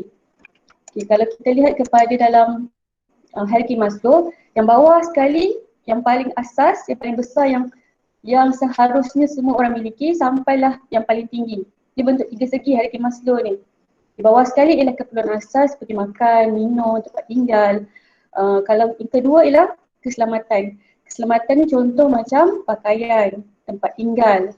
Kemudian yang ketiga ialah keperluan dari segi kasih sayang, persahabatan, keluarga. Kemudian yang seterusnya ialah keperluan penghargaan iaitu pujian, sanjungan. Kita hidup ni kita perlukan juga kan pujian, sanjungan sedikit untuk bagi motivasi pada diri. Dan akhir sekali bila semua tu dicapai, maka keperluan sempurnaan diri yang paling tinggi itu akan dapat dicapai. Keperluan yang kuat untuk mengenai sesuatu akan menjadi sumber motivasi yang sangat kuat dan menggerakkan individu untuk mencapai kejayaan yang lebih tinggi. Okay, bila one by one setiap step dalam hierarki keperluan itu dicapai, orang itu dia akan ada motivasi yang tinggi dicapai sebab bila kita dah dapat keperluan asas, takkan kita nak statik kat situ je kan. Jadi kita akan naik step satu, step lagi naik sampailah paling tinggi sekali iaitu kesempurnaan diri. Okey, boleh dapat tak semua? Boleh? Okey. Seterusnya, ini poin yang paling penting, iaitu gaya layanan ibu bapa. Dalam teori Andrew ada 6 gaya layanan ibu bapa. Yang pertama, mesra bersahaja. Okay, mesra bersahaja ni bermaksud ibu bapa yang memberi kasih sayang yang sederhana. Tidak terlalu berlebihan dan tidak terlalu tidak memberi kasih sayang. Maksudnya sederhana je. Yang seterusnya ialah memberi perhatian bila ada masa lapang. Okay, bila ibu bapa ada masa lapang, waktu rehat, dia akan follow up dengan anak dia. Tanya buat apa, ada kerja sekolah apa, macam tu. Kemudian, ibu bapa juga sambil lewa. Di mana dia ada peraturan ditetapkan tapi dia tidak laksanakan. Okay, contohnya, contoh ibu bapa dah tetapkan. Setiap hari tidur pukul 10 malam semua masuk bilik. Peraturan tu ada tapi tidak dilaksanakan. Bila misalnya kita tidak dapat dilaksanakan ni, anak dia tidur lewat, pukul 11, pukul 12 main game, tengok TV. Jadi peraturan tu tak dilaksanakan menunjukkan peraturan itu hanya sekadar peraturan sahaja, dilakukan sambil lewa. Alright? Yang kedua, mesra pengasih. Mesra pengasih ni bermaksud ibu bapa memberikan kemesraan dan kasih sayang kepada anak-anak mereka. Dari segi sokongan emosi, support emosi tu diberikan kepada anak-anak mereka. Kemudian ibu bapa juga cuba membantu dalam menyelesaikan masalah-masalah penting. Masalah penting sebagai contoh, mungkin masalah segi akademik, masalah kewangan. Jadi ibu bapa akan bantu anak-anak mereka. Kemudian ibu bapa juga memberi pujian dan kebebasan yang munasabah. Contoh anak dia buat baik, ibu bapa dia puji, anak dia dapat keputusan perpisahan yang baik, dapat hadiah. Kebebasan yang munasabah ni maksudnya, contoh waktu petang nak pergi keluar beriadah, ibu bapa bagi izinan nak keluar. Dia tidaklah melampau-lampau, contoh sampai anak dia kata nak keluar malam, mak bapak dia bagi kan. Itu tidaklah. Itu tidak munasabah kiranya. Kalau yang munasabah ni, kita rasa benda tu selayaknya diberikan. Contoh nak keluar petang beriadah kan. Itu kira logik lah untuk dibagi kebebasan kepada anak dia. Okey, yang ketiga, dingin mengabai. Dingin mengabai ni maksudnya dia kurang mesra. Bila kurang mesra, ibu bapa ni kuranglah bagi perhatian dan kasih sayang. Dan ibu bapa memberikan penjagaan yang minimum, yang asas saja. Contoh makan minum tempat tinggal, okey dah tu je. Dan lebih-lebih nak bawa bercuti ke, bawa berjalan-jalan ke tak ada. Apa tak buat. Alright, lepas tu kemudian ibu bapa juga selalu tidak menepati janji yang dibuat dengan anak-anak. Berjanji beri ke ni? Contoh. Contoh mak dia bagi tahu, okey, kena kemas rumah. Bila kemas rumah nanti petang boleh keluar jalan-jalan. Okay, anak dia dah kemas rumah tapi akhirnya janji itu tidak ditunaikan. Kita kena ingat, kanak-kanak ni diingat segala apa yang kita pesan, segala janji yang kita buat dengan mereka. Jadi kena berhati-hatilah bila dah buat janji, kita kena tepati. Yang seterusnya keempat lah dingin mengelak. Dingin mengelak maksudnya ibu bapa tidak mengambil berat tentang hal anak-anak. Dia tak ambil kisah anak dia pergi mana, dia tak kisah anak dia kat sekolah macam mana, dia tak kisah kawan-kawan anak dia siapa. Okey. Kemudian selalu merendah-rendahkan kebolehan anak-anak. Setiap orang ada potensi. Sekecil-kecil potensi pun kita kena hargai. Okey, bila mana ibu bapa ini sering merendah-rendahkan kebolehan anak-anak, dia akan mematikan motivasi anak-anak tersebut. Dan ibu bapa juga sering kali menghina anak-anak. Ini yang paling kesian. Bila kita hina anak-anak, anak-anak akan absorb. Bila dia absorb, dia akan aplikasikan pula pada orang lain. Contoh kawan-kawan dia dengan guna kata-kata yang kesat, cara layanan kasar. Okey, jadi ini merupakan ibu bapa yang memberi layanan secara dingin mengelak. Okey, seterusnya ialah menumpu, iaitu terlampau melindungi. Okay, di sini ibu bapa ini dapat memenuhi segala keperluan fisiologikal anak-anak. Fisiologikal ni maksudnya keperluan dari segi makanan, tempat tinggal, pakaian, makan minum. Okay, semua tu ibu bapa dia dapat bagi. Kemudian ibu bapa juga memberi perhatian kepada minat, memberi kasih sayang, menjaga keselamatan, tapi dia kurang memberi kebebasan. Contoh kalau macam mesra pengasih, kebebasan yang munasabah dapat dibagi dia bagi pada anak-anak dia. Tapi kalau menumpu terlampau melindungi ini, dia tidak memberi kebebasan kepada anak dia. Anak dia nak keluar petang beriadah tak boleh. Anak dia nak jumpa kawan tak boleh, macam tu. Jadi agak terkongkong sedikit lah. Okey. Kemudian ibu bapa juga memberi pujian dan ganjaran yang berlebih-lebihan serta mencampuri segala urusan anak. Okey, contoh anak dia katakanlah, anak dia dapat keputusan yang baik dalam peperiksaan, dapat 5A katakannya. Lepas tu dapat ganjarannya, dapat sebiji motor, dapat sebiji kereta. Kan nampak mesti tak logik. Sebabnya umur pada waktu zaman sekolah, kita pun tak ada lesen waktu sekolah kan. Jadi bagi kereta, bagi motor tu nampak secara berlebih-lebihan. Kemudian mencampuri urusan kehidupan anak daripada sekecil-kecil perkara sampai sebesar-besar perkara. Ini menyebabkan anak-anak berasa terkongkong, merasa macam diperhatikan, macam tu. Kebebasan tu tak ada untuk anak-anak. Yang keenam, yang terakhir ialah menumpu, iaitu terlampau menuntut. Di mana ibu bapa telah menyediakan piawai yang tinggi untuk diikuti. Contoh, setiap kali peperiksaan mesti nombor 1. Tak dapat nombor 1 kena denda, macam tu. Dia dah menetapkan piawai yang tinggi. Menyebabkan anak-anak nanti akan jadi stres, tekan sangat dan boleh menyebabkan mungkin tingkah laku fizikal yang ganas ataupun menjadi seorang pendiam, menunjukkanlah emosi ataupun tindakan yang negatif. Kemudian ibu bapa juga menetapkan peraturan yang dibuat sangat keras, tegas dan anak-anak tidak boleh membantah. Maksudnya negotiation tu, perbincangan tu tak ada dalam cara style layanan ibu bapa macam ni. Seterusnya, mahu anak-anak melibatkan diri dalam aktiviti yang berguna. Ini maksudnya ibu bapa dia nak anak-anak libatkan diri dalam aktiviti yang berguna seperti mungkin aktiviti membaca, aktiviti pertandingan ilmiah. Ada ibu bapa yang bila contoh anak dia melibatkan dalam bidang hiburan, contoh lukisan ke, nyanyian ke, alat muzik ke, bagi dia itu semua sia-sia, buang masa. Sedangkan setiap orang itu ada potensi masing-masing. Okay. Jadi apa salahnya kalau digunakan setiap bakat itu ke arah yang betul. Dan cenderung memberi dendaan serta membatasi hubungan anak-anak dengan rakan sebaya. Cenderung bagi dendaan. Kalau tak dapat capai standard yang ditetapkan oleh ibu bapa ataupun buat salah yang ibu bapa tak suka, maka anak-anak mereka akan diberi dendaan. Kemudian membatasi hubungan. Ini menyebabkan anak-anak tidak pandai bersosial. Okey, dalam teori Andrew ini, Andrew telah menetapkan 5 hipotesis.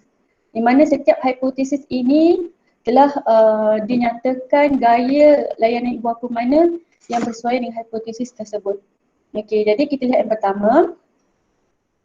Hipotesis yang pertama, ibu bapa yang bersifat melindungi, menuntut dan pengasih akan menghasilkan anak-anak yang berkecenderungan ke arah berorientasikan manusia dan kemudiannya akan memilih pekerjaan berorientasikan manusia. Sebab apa orientasikan manusia? Sebab anak-anak tadi dapat kasih sayang, dapat keperluan dan juga sokongan emosi daripada ibu bapa, menyebabkan anak-anak ini akan ke arah bidang pekerjaan yang berorientasikan manusia. Okey, apa contoh gaya layanan yang bersesuaian dengan hipotesis ini? Ada 3, iaitu gaya yang kedua tadi, mesra pengasih, gaya yang kelima, menumpu terlampau melindungi dan gaya keenam, menumpu terlampau menuntut. Ketiga-tiga gaya ini menunjukkan ibu bapa ini sangat menjaga anak-anak mereka, sangat memberi kasih sayang kepada anak-anak mereka. Okey, hipotesis yang kedua, ibu bapa yang menolak, mengabai dan bersahaja akan menghasilkan anak-anak yang berkecenderungan ke arah tidak berorientasikan manusia dan kemudiannya memilih pekerjaan yang tidak berorientasikan manusia. Kenapa mereka memilih pekerjaan yang tidak berorientasikan manusia? Kerana anak-anak ini tidak mendapat sokongan support emosi, kasih sayang daripada ibu bapa. Okay, jadi gaya layanan ibu bapa yang berkaitan dengan hipotesis ini ialah gaya yang pertama iaitu mesra bersahaja, gaya ketiga dingin mengabai dan gaya keempat dingin mengelak. Okay, hipotesis yang ketiga, Andrew menyatakan anak-anak yang terlampau dilindungi dan terlampau dituntut berkemungkinan akan berada dalam keadaan helah bela diri dan menjadi tidak berorientasikan kepada manusia. Kalau kita fikir secara logik pada awal tadi, kalau dilindungi, kalau dituntut, kenapa pergi ke arah berorientasi? Kenapa pergi ke arah tidak berorientasikan kepada manusia? Sepatutnya berorientasikan manusia kan? Tapi kita kena lihat ayat di mana terlampau, melebih-lebih. Menyebabkan anak-anak ni kadang-kadang dia memberontak, sebab tu dia membuat hela bela diri dan memilih ke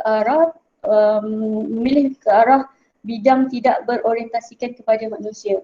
Okay, apa contoh gaya layanan yang berkaitan seperti gaya 5 iaitu menumpu terlampau melindungi, gaya 6 menumpu terlampau menuntut. Okey. Ini untuk yang ketiga. Yang keempat, sesetengah individu daripada keluarga yang ibu bapanya menolak kemungkinan akan memilih kerjaya yang berorientasikan manusia dalam usaha untuk mencari kepuasan. Okey, kenapa anak-anak ini ke arah berorientasikan manusia? Sebabnya masa mereka kanak-kanak, zaman kanak-kanak dia tak dapat rasa kasih sayang, emosi tak dijaga, tak dapat perhatian, menyebabkan mereka memilih kerjaya yang mereka boleh dapat semua tu.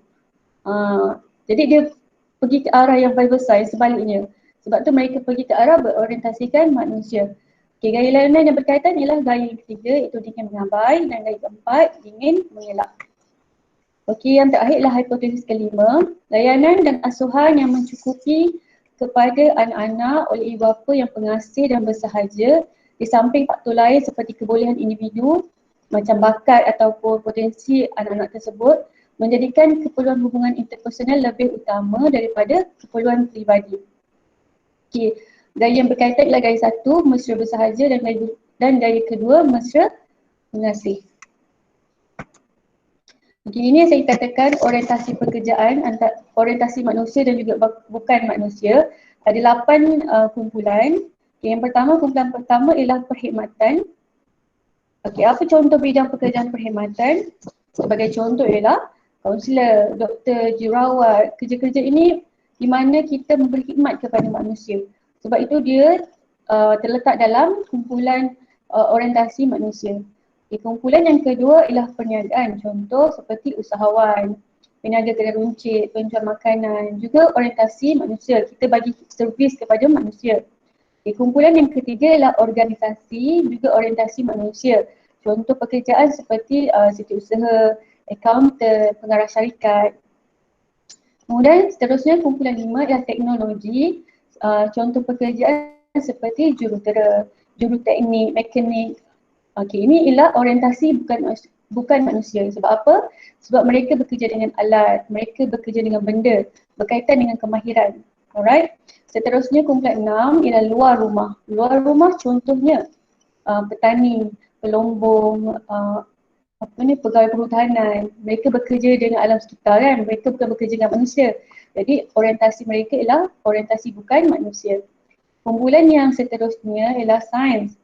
Contoh pekerjaan dalam bidang sains seperti saintis, penyelidik, ahli farmasi juga bukan manusia sebab bekerja dalam makmal, bekerja dengan alat. Seterusnya kebudayaan umum, contoh kebudayaan umum seperti peguam, guru, juga orientasi manusia. Dan akhir ialah kumpulan yang ke-8 ialah seni dan hiburan. Contoh artis, atlet. Mereka-mereka ini juga bekerja dalam kelompok manusia. Sebabkan itu mereka berada dalam kumpulan orientasi manusia. Okey, dan untuk yang terakhir ialah berkaitan dengan kekuatan dan juga kelemahan teori. Kekuatan teori, pertama, teori ini memfokuskan kepada gaya asuhan ibu bapa yang mana gaya asuhan itu boleh mempengaruhi personaliti anak-anak untuk memilih bidang kerjaya yang diminati. Jadi pekerjaan yang dipilih itu akan menggambarkan gaya asuhan yang diterima. Kalau orang ni kerja sebagai seorang guru, mesti ibu bapa ni bagi layanan yang cukup, bagi kasih sayang, bagi perhatian sebab dia berkaitan dengan emosi kan. Kita bagi moral support ke anak, kita bagi keperluan asas yang lengkap. Okey, yang kedua memfokuskan konsep elemen kekeluargaan dalam pemilihan sesuatu kerjaya. Okey, jadi asas kepada pembentukan personaliti dan sikap terhadap pemilihan kerjaya ini berpunca daripada pengalaman semasa di rumah bersama ibu bapa. Jadi konsep kekeluargaan ini menjadi stand for teori Andrew ni sendiri. Jadi kekuatan untuk teori Andrew ni. Alright, ini kekuatan bagi teori Andrew.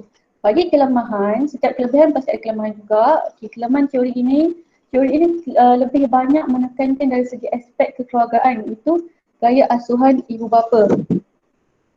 Okey, Andrew ni dia cuba bagi penekanan bahawa individu dilahirkan dengan mewarisi trait psikologi yang tertentu dan mempunyai kekuatan atau kelemahan dalam konteks fizikal dan psikologikal. Namun idea Andrew ini terlalu rumit untuk dikaji dan beliau sendiri belum dapat secara cukup untuk bagi penjelasan dengan detail bagaimana gaya layanan ibu bapa ini berkait rapat dengan pemilihan kerjaya. Okey, yang kedua, teori ini gagal mengambil kira tentang aspek proses dalam keputusan yang sebenarnya berlaku. Dia tidak menerangkan tentang proses dalam pemilihan kerjaya, menyebabkan ia agak complicated untuk diaplikasikan. Memandangkan Andrew ini merupakan seorang psikologi klinikal, dia tidak berminat untuk mengkaji tentang teori ini secara mendalam untuk memperkembangkan teori ke arah pengaplikasian teori. Sebab tu kita susah nak aplikasikan teori ini dalam konteks praktikal. Okey. Dan yang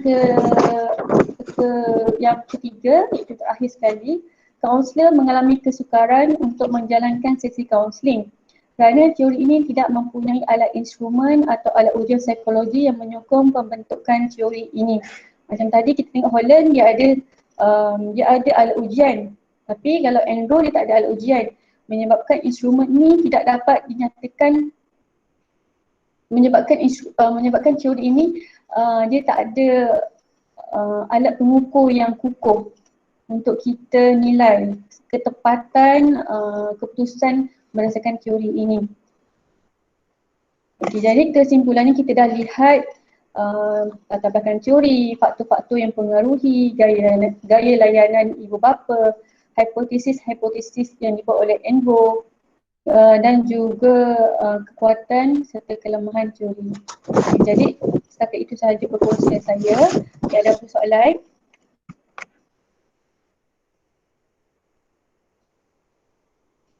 Menarik semua terkesima tu Aina. Tapi I ada soalan satu lah. Dari segi hipnosis tu so far dia ada 5 step kan. Tapi dari segi kumpulan tu ada 8 pula. Dia nak masuk hipnosis tu kat mana sebenarnya kumpulan kerjaya tu? Okey, tadi kan hipotesis tu ada 5 kan? Okey, hipotesis tu menerangkan tentang gaya layanan asuhan ibu bapa. Betul. Lepas tu kalau bidang layanan tu, tadi kalau macam contoh layanan 256 orientasi manusia, bidang perkhidmatan betul lah. Contoh macam bidang kita counselling yang orientasi manusia. Tapi yang lebih-lebihnya kumpulan tu dia pergi dekat mana? Tadi ada 8 jenis bidang pekerjaan kan? Aku fokus kepada 2, ada orientasi manusia dan juga bukan manusia. Di bawah bukan manusia tadi ada 3 dan selebihnya semua orientasi manusia. Jadi di bawah orientasi manusia ini kan ada macam-macam pilihan. Jadi individu tu boleh pilih bidang pekerjaan mana yang sesuai dengan dia. Kita tengok juga personality dia, minat dia, kecerdasan fizikal, semua itulah berkaitan dengan apa kan. Yang saintis kalau nak jadi anak kita dalam bidang saintis, medical, engineer, yang keberapa tadi hipnosis? 3-4 kan? Hipotesis. Hipotesis 3-4 kan? 3-4 kumpulan kerjaya dia apa? 3 dan 4 menumpu, terlampau melindungi, menumpu, terlampau menuntut, dingin mengabai, dingin mengelak. Ni dalam setiap gaya layanan ni kita tak ada yang baik, yang salah ke, yang betul ke. Sebabnya setiap gaya layanan ni dia ada cabang bidang kerjaya juga. Jadi kita tak adalah kata setiap layanan mengabai ni mesti yang buruk-buruk kan. Tak semestinya. Kita setiap layanan ibu bapa tu dia ada peluang kerjaya dalam bidang-bidang kerjaya tertentu. Kalau semua layanan bagi kasih sayang, nanti semua orang pergi bidang perkhidmatan. Siapa pula nak masuk bidang sains kan? Jadi macam itulah dibahagi-bahagikan. Itu baik. Okay, faham. Cuma I was thinking nak jadikan anak medical tu kena mengabai Allah. Bukanlah. So macam saya rasa enroll ni dia bagus sebab dia adalah trait dan karakter. Teori enroll ni bagus sebab dia more daripada proses perkembangan anak. Sebab tu proses perkembangan anak sebenarnya daripada kita mengandung semua pun kita dah start. Kalau nak jadi doktor, rajin baca buku, buat apa sudoku ke apa masa mengandung kalau suka matematik and so on. Tapi yang efek dia betul lah kata Aina. Satu, dia memang tak ada kajian yang inventory yang khas untuk dia. Mungkin sebab dia more on clinical. Tapi kita risau lah contohnya kita tak boleh takut kita judgemental lah. Contohnya you pelajar engineering sini semua mesti dilahirkan daripada keluarga yang mengabai dan mengelak. So dia macam akan jadi efek lah kan. So macam benda-benda tu saya rasa Holland pun dia akan menang lah daripada teori ni. Holland bisa menang. Betul-betul sebab tu teori Holland lebih khusus dan juga banyak digunakan dalam kalangan kaunselor lah untuk kita terangkan dalam berkaitan dengan kerjaya ni. Sebab tu lebih valid, lebih kukuh, lebih proven berbanding dengan teori-teori lain. Enroll ni bagus sebab proses perkembangan anak tapi kita risau bila dia terlalu mempengaruhi kata genetik yang tak bagus tu terus tak bagus. Kesian nanti. Betul.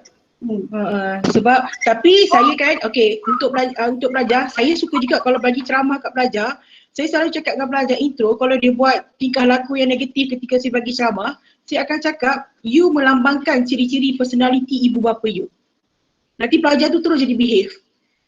Kalau you tak suka ke, you tak seorang yang tak bagus ke, you jangan terlalu nampak ciri-ciri personality diri you tu yang buruk. Sebab bila yang buruk, orang terus akan judgemental, genetik you tu mewarisi keluarga. Kalau awak seorang yang kurang ajar, ibu bapa awak mesti kurang ajar. Kalau awak seorang yang agresif, ibu bapa awak mesti seorang yang agresif. Kalau you seorang yang kuat menipu, yang same mechanism tinggi, mak bapak you mesti seorang yang menipu juga. Sebab tu kena pandai. Kalau betul-betul you kena ingat, bila you nak buat sesuatu yang negatif, you kena ingat genetik you tu diwarisi oleh kedua ibu bapa. So kita ada genetik X dan Y, ibu dan bapa. Kadang-kadang ada anak dia dapat dua-dua, so dia merge together. Kadang-kadang kita akan nampak contohnya ayah bagus tapi mak tu tak bagus. Anak tu mewarisi banyak dekat mak. So banyak tak bagus lah sedangkan ayah dia bagus. So jangan nampakkan benda boleh you bagi tahu kat student bila you all bagi ceramah, you melambangkan ciri-ciri personality ibu bapa you. So automatically pelajar tu akan malu. Contohnya pelajar yang bagus, yang skema tu bukan bagus sebab dia melambangkan ciri-ciri ibu bapa dia macam mana ibu bapa didik dia dan you melambangkan bagaimana ciri-ciri ibu bapa dia. Saya memang akan marah dan automatically dan pelajar tu akan behave sebab dia malu balik diri sendiri. Tu saya memang akan cakap lah. So yang last super, aja balik lambat. Lambat sikit saya buat laju lah. Saya takkan researcher macam Cik Aina lah, panjang tu. Dia buat slide master tu, kalau kita buat slide master memang kena macam tu. Saya buat slide level degree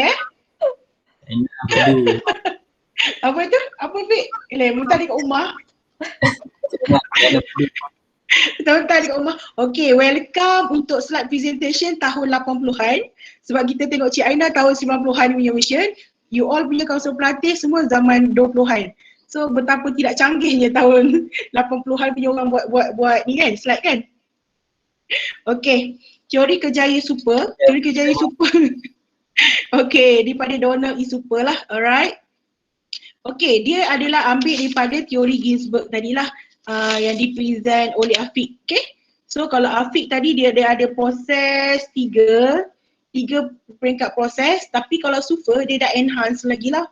Okay, dia dah enhance. Yang ni unsur utama kematangan vocational, pemindahan, kenapa tak gerak? Tak gerak Gerak ke tak slide? Tak. Stop sharing. Show tak gerak Tak gerak pula. Okay lagi.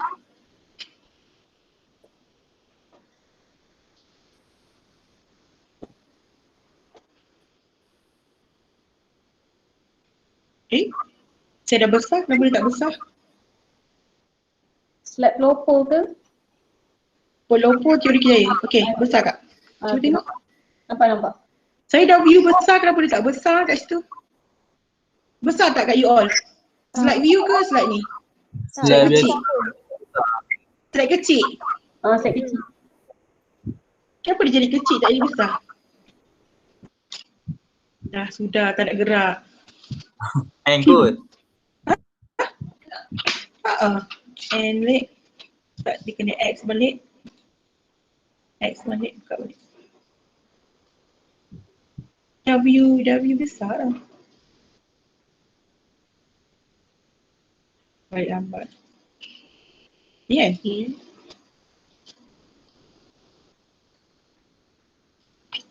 Dia kalau kecil. Dia pun balik semua. And stop. Sekejap.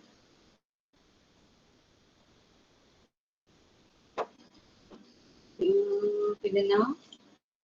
Your entire screen. Entire screen. Saya dah X saja sekejap.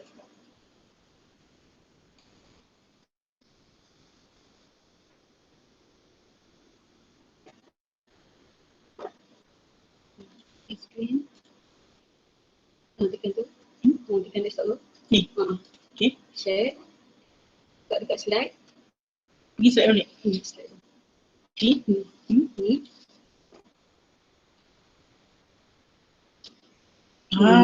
Entire. Pakai entire. Dia dah hand betul-betul. Dia tak nak window dah. Okay. Teori super. So you all esok kalau ada anak bolehlah namakan super. Super ke Donald ke. Okay. Alright. Dia daripada teori yang Ginsberg yang Afiq present tadi lah. Dia dikaji daripada teori Ginsberg. Okay. Itu pada tahun 1952 lah. Alright. Yang dia memang betul-betul ahli psikologi lah. Kalau Andrew tadi mau kepada psikologi klinikal, super ni memang orang psikologi. Alright, mengambil unsur pertama itu peringkat hidup semasa mencari vocational, kematangan vocational, pemindahan konsep kendiri dan corak kerjaya. Okay, so kalau dalam sesi counselling, kita selalu ingatkan pelajar konsep kendiri kita kat mana. Konsep kendiri kita positif ke, konsep kendiri kita negatif. Itu yang biasa kita ingatkan kepada pelajar lah. You kena ingat konsep kendiri ni maksudnya potensi diri sendiri. Potensi diri seseorang tu bagaimana bertindak untuk menjadi yang lebih cemerlang untuk diri dia. Okay, itu yang dilahir kepada bakat, minat, nilai, kendiri moral, etika, kendiri keluarga dan semua. So super dia lebih kepada konsep kendiri. Alright. And then kalau tadi Ginsberg dia lebih kepada 3 peringkat, tapi yang super dia terus enhance kepada 5 peringkat lain, iaitu pertumbuhan, penerokaan, pengukuhan, pengekalan dan penurunan. Okey, pertumbuhan. Pertumbuhan ni penting. Okey, sebelum saya pergi detail tentang yang pertumbuhan tu, super ni dia memang dah buat rainbow lah, circle, iaitu pelangi kejayaan kehidupan super. Okey, yang ni you all boleh google kalau gambar tu kecil sangat, Life of Rainbow ni memerihalakan daripada kosong umur kita sehingga umur kita meninggal dunia. Alright? Okay. Maksudnya sehingga daripada you lahir, you bekerja sampai you pencen and then kita ke alam barzah. Alright? Dia sepanjang hayat. Alright? So peringkat pertumbuhan adalah peringkat daripada 0 hingga 14 tahun. Dia dah melalui aspek tadi fantasi, siapa yang sebut alam fantasi? Teori tadi ada alam fantasi, siapa punya? Fantasi pun Ginsberg kan? Kalau Afiq punya teori fantasi yang dia berangan-angan tentang diri dia. So memang zaman-zaman remaja, memang 0 hingga 14 tahun, benda-benda yang fantasi lah yang kita suka. Alright? Kalau dari segi peringkat perkembangan kanak-kanak tu, kita tengok anak-anak kita tu berkembang melalui pengalaman yang bagaimana. Saya percaya semua teori ditekankan tentang pengalaman. Teori-teori yang semua yang kita bincangkan, 6 teori ni melalui pengalaman-pengalaman kehidupan. Termasuk dengan super sendirilah. Masa umur 0 hingga 14 tahun dia tak realistik So sebab tu Afiq kalau nak cik jodoh dia cik umur bawah 14 tahun. Dia tak realistik lagi fake. Umur 21 tahun ke atas pun realistik sikit. So remaja dia belum realistik sebab dia punya keputusan dia akan berubah. Okay, so you all semua yang berada di hadapan saya ni adalah proses penerokaan kejaya, termasuk juga Cik Aina. Cik Aina dia dah masuk penerokaan, dia dah macam ceburi sesuatu bidang. Tapi kalau macam Jawa, Haiza, Afiq, Azwa, you adalah dalam proses penerokaan kejaya. Sama ada peluang-peluang kejaya mana yang you nak pergi untuk keupayaan diri you praktikkan untuk you, sama ada bidang kejaya you tetap realistik ataupun tak. Tapi saya percaya generasi 20-an ni bidang kerjaya you akan berubah-ubah. You tak macam zaman mak bapak you lah. Contohnya kalau ada mak bapak yang berumur 60 ke 70, mereka peringkat penerokaan dia confirm sampai pengunduran. Tapi saya percaya untuk generasi muda macam you all, you akan jam-jam you punya bidang kerjaya sebab you more kepada proses penerokaan dan pengalaman dan keupayaan diri tu. Okay? Sebab tu yang mungkin juga akan menjadi terhad dan sempit. So far kadang-kadang suka, kadang tak. So kadang-kadang staff kontrak ke seharian ke dia mau proses dalam proses peringkat penerokaan. Okey, contohlah kalau saya adalah dah masuk dan Aina, kecuali Aina dah tetap ke kat sini adalah peringkat pengukuhan kerjaya. Pengukuhan kerjaya maksudnya kita dah establish lah dari segi peringkat-peringkat umur tu tadi penerokaan betul. Yang memula kanak-kanak tu berangan-berangan and then bila dah belajar masuk universiti masuk bidang yang you suka and then dah kerja pengukuhan. Pengukuhan maksudnya establish, stable ke tak kerjaya tu untuk kemudian hari dalam hidup you. Okey, kalau you suka dari segi perasaan, emosi, fizikal semua, insyaAllah you akan kekal lah. Ataupun peringkat pengukuhan ni kadang-kadang akan berlaku juga fasa yang mengundur, dia tukar bidang lain. Sebab tu dia masuk, okey, bagi umur yang, okey contohlah sekarang umur saya 38 tahun. Contoh dalam proses peringkat pengukuhan ni, saya rasa boring, dah teroka, lepas tu dah kukuh. Tapi saya rasa saya nak tukar bidang. So automatically saya pastinya tak akan pergi ke peringkat pengekalan. Saya akan pergi ke peringkat penerokaan semula. Faham tak? Maksudnya saya nak ubah bidang saya. Tapi kalau bidang kerjaya you ni memang dah suka sangat, kalau contoh you jadi dropship, terus you jadi usahawan, terus you jadi entrepreneur, so dia akan jadi terus pengekalan kerjaya. Nampak tu, pengekalan mesti berumur 45 hingga 64 tahun. So kalau saya dan Cik Aina ni insyaAllah lah akan berubah-ubah bidang kerjaya dan you all pun akan berubah-ubah kerjaya juga sebab dia adalah bidang kerjaya kita yang berubah-ubah. Okey, sebab dia penyesuaian. Contohnya saya percaya kalau generasi muda yang tahun 20-an ni mental tak cukup kuat, automatically you akan cepat resign lah. Contoh kena marah dengan bos, kena marah dengan supervisor. Kadang-kadang kita tak tahu bila you pergi industri tantai yang supervisor you tu orang Indonesia ke, orang Bangladesh ke, so orang Singapura ke, so you rasa macam alamak duduk kat Malaysia tapi jadi kuli batak orang. So automatically you akan rasa tak kuat and then you withdraw you punya kerjaya, right?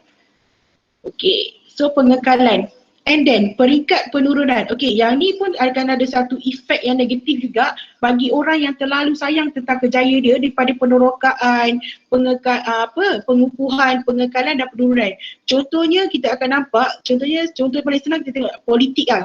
Politik kenapa dia tak nak ada proses pengunduran kerjaya tu? Penurunan ni maksudnya pengunduran lah. Contohnya kita kena bagi generasi muda yang enhance untuk skill-skill politik negara sebab kita dah dalam proses pengunduran. Tapi di Malaysia automatically kita nampak proses pengunduran tu tak boleh diterima. Bukan politik je, sama juga ada bidang, contohnya bidang kaunselor, you dah pencen tapi you still nak bagi idea lagi apa semua. Idea bagus tapi you nak orang ikut apa idea you. So kat sini adalah kalau kita jumpa klien yang dia macam sentiasa ni maksudnya proses pengunduran dia tu tak ada lagi.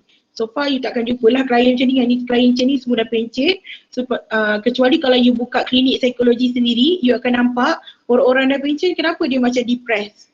Dia dah pencet tapi dia depressed sebab dia tak ada dalam proses pengunduran kerjaya, alright?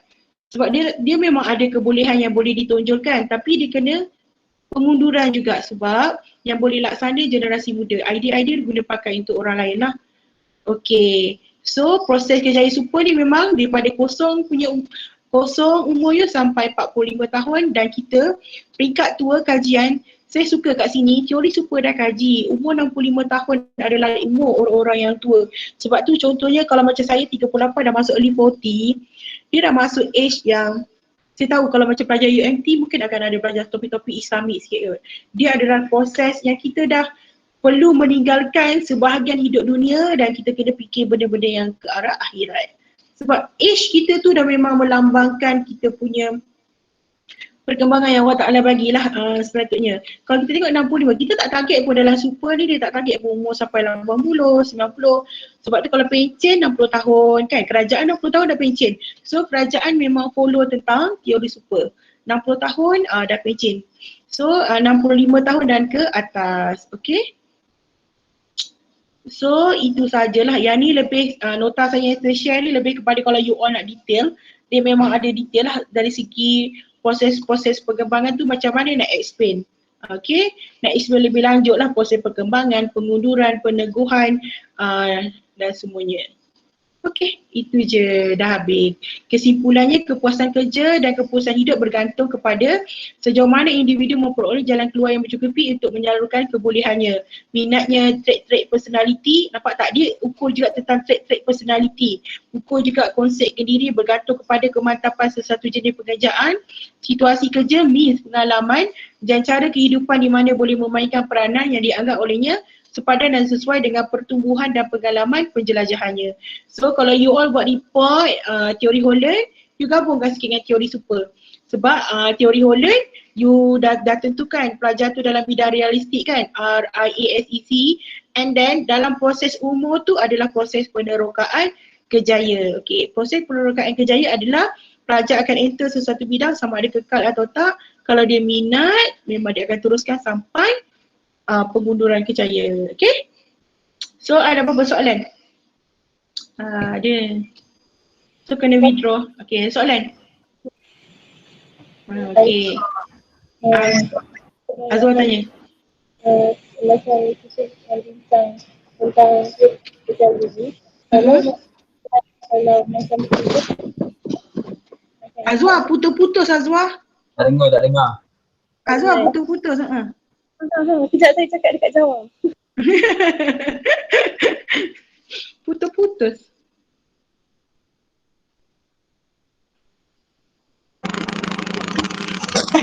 Apa tu? Ada budak Melayu. Bunyi apa tu? Ada budak Melayu tadi. Okay, soalan Azwar. Aduh kakak. Okey, soalan saya. Kan kalau hello. Kau dengar? Dengar tak? Apa tu? Hello?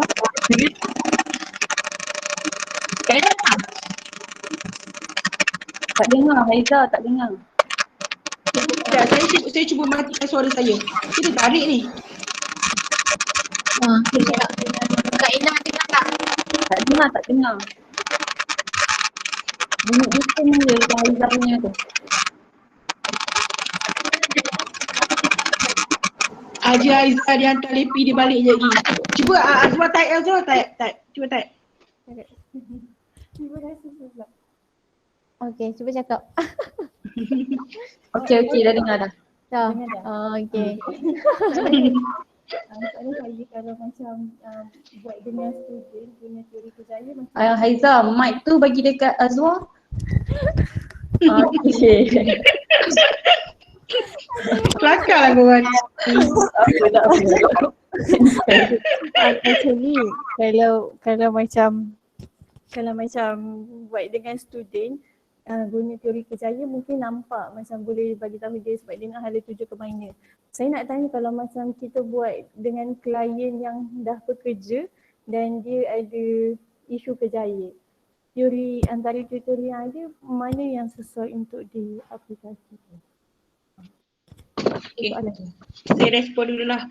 Pertama, teori kerjaya bila dah kerja kan, of course dalam sisi counselling tu you kena teroka dululah sama ada dia cebur bidang kerjaya tu atas pemilihan diri dia dasar apa.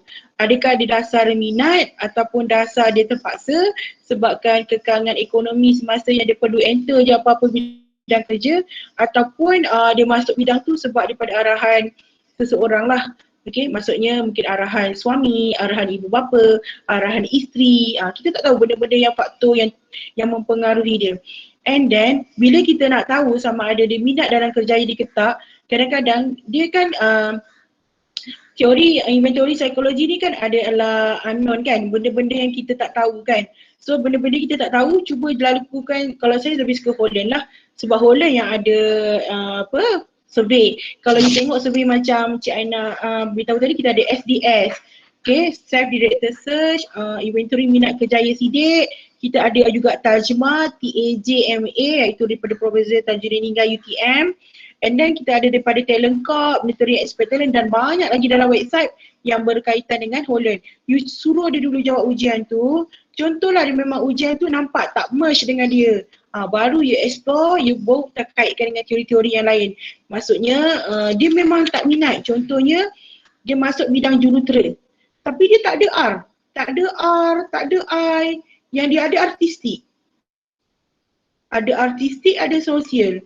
Okay. So maksudnya dia maksudnya kalau dia jadi jurutera, kita ke arah dia kat mana? Artistik mau kepada bukannya artis saja. Artistik mau kepada architecture, betul? So maksudnya kita alirkan dia punya minat kepada bidang kerjaya yang realistik.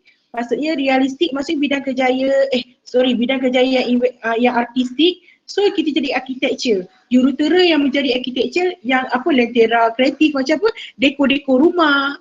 Dia still akan bekerja dengan orang-orang jurutera. Tapi bidang-bidang jurutera dia tu lebih ke arah yang mana? Lebih kepada arah hiasan, dalaman dan so on. Mungkin Aina nak respon?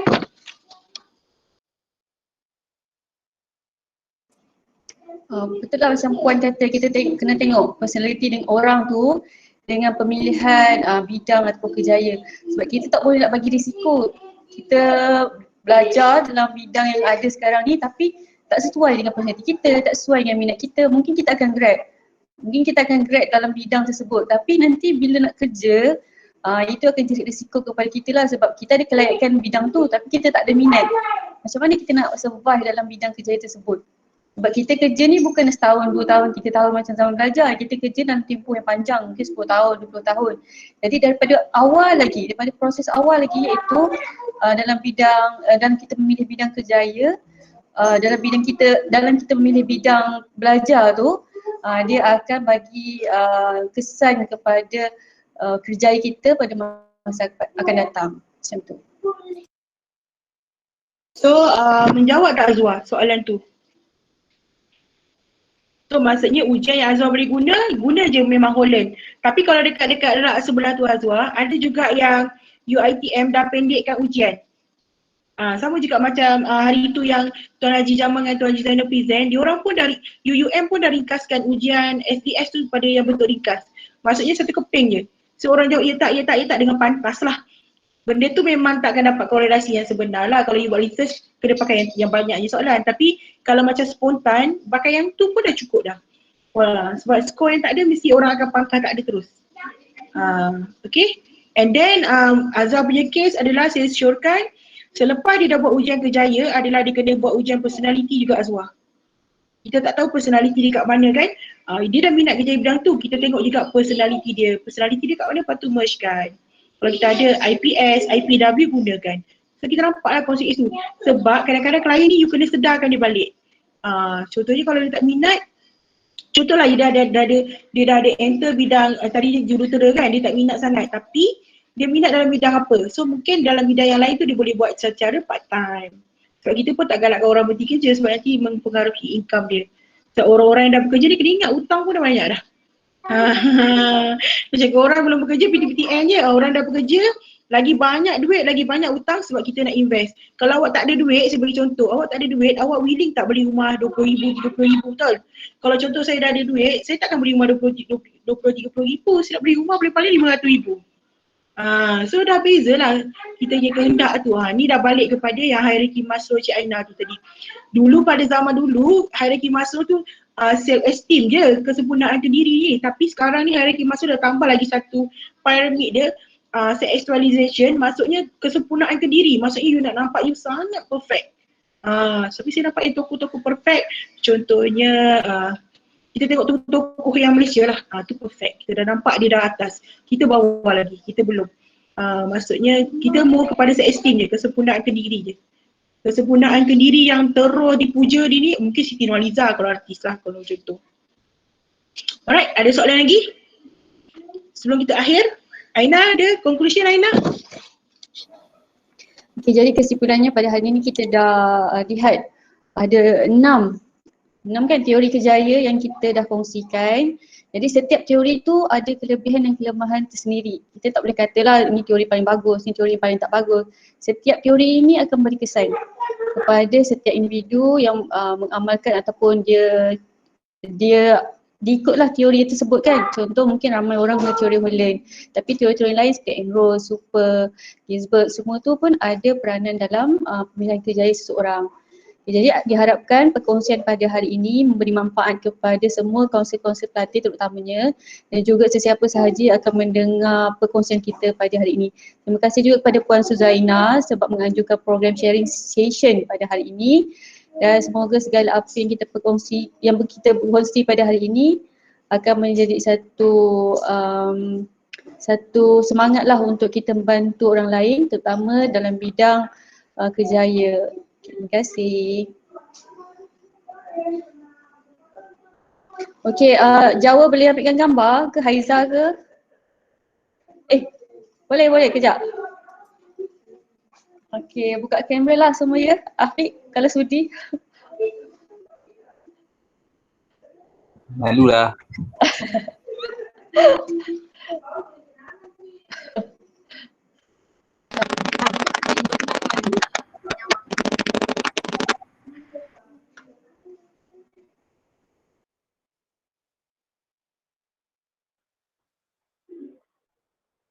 Semua buat mini love. Macam ni. Ya. Boleh tak ambil gambar? Dia kan screenshot kan? Kau boleh kasih.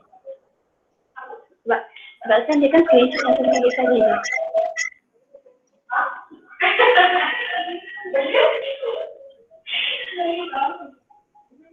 Afiq kan tak nak buat kamera kan? Afiq ambilkan gambar boleh? Boleh. Okey, jadi yang bunga-bunga semua boleh buka kamera sebab kumbang nak ambil gambar. Gambar guna handphone ke je ni? Screenshot Afiq. Oh. Boleh tak siapa ajar saya screenshot je ni? Allahu Akbar.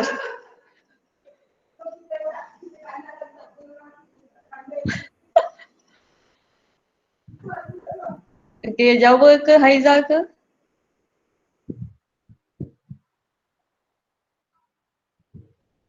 Okey, dah saya buat senyum. Alah, macam mana nak tekan ni? Kami senyum lagi. Alah. Saya senyum je lah, okey dah. Minilah.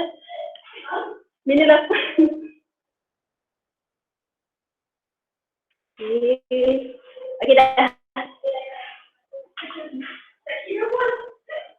Boleh lagi ke?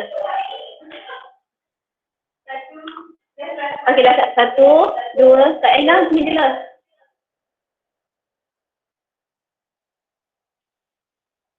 Okey dah. Okay, thank you so much. Apalah Afiq ni? Screenshot tak tahu. Okay.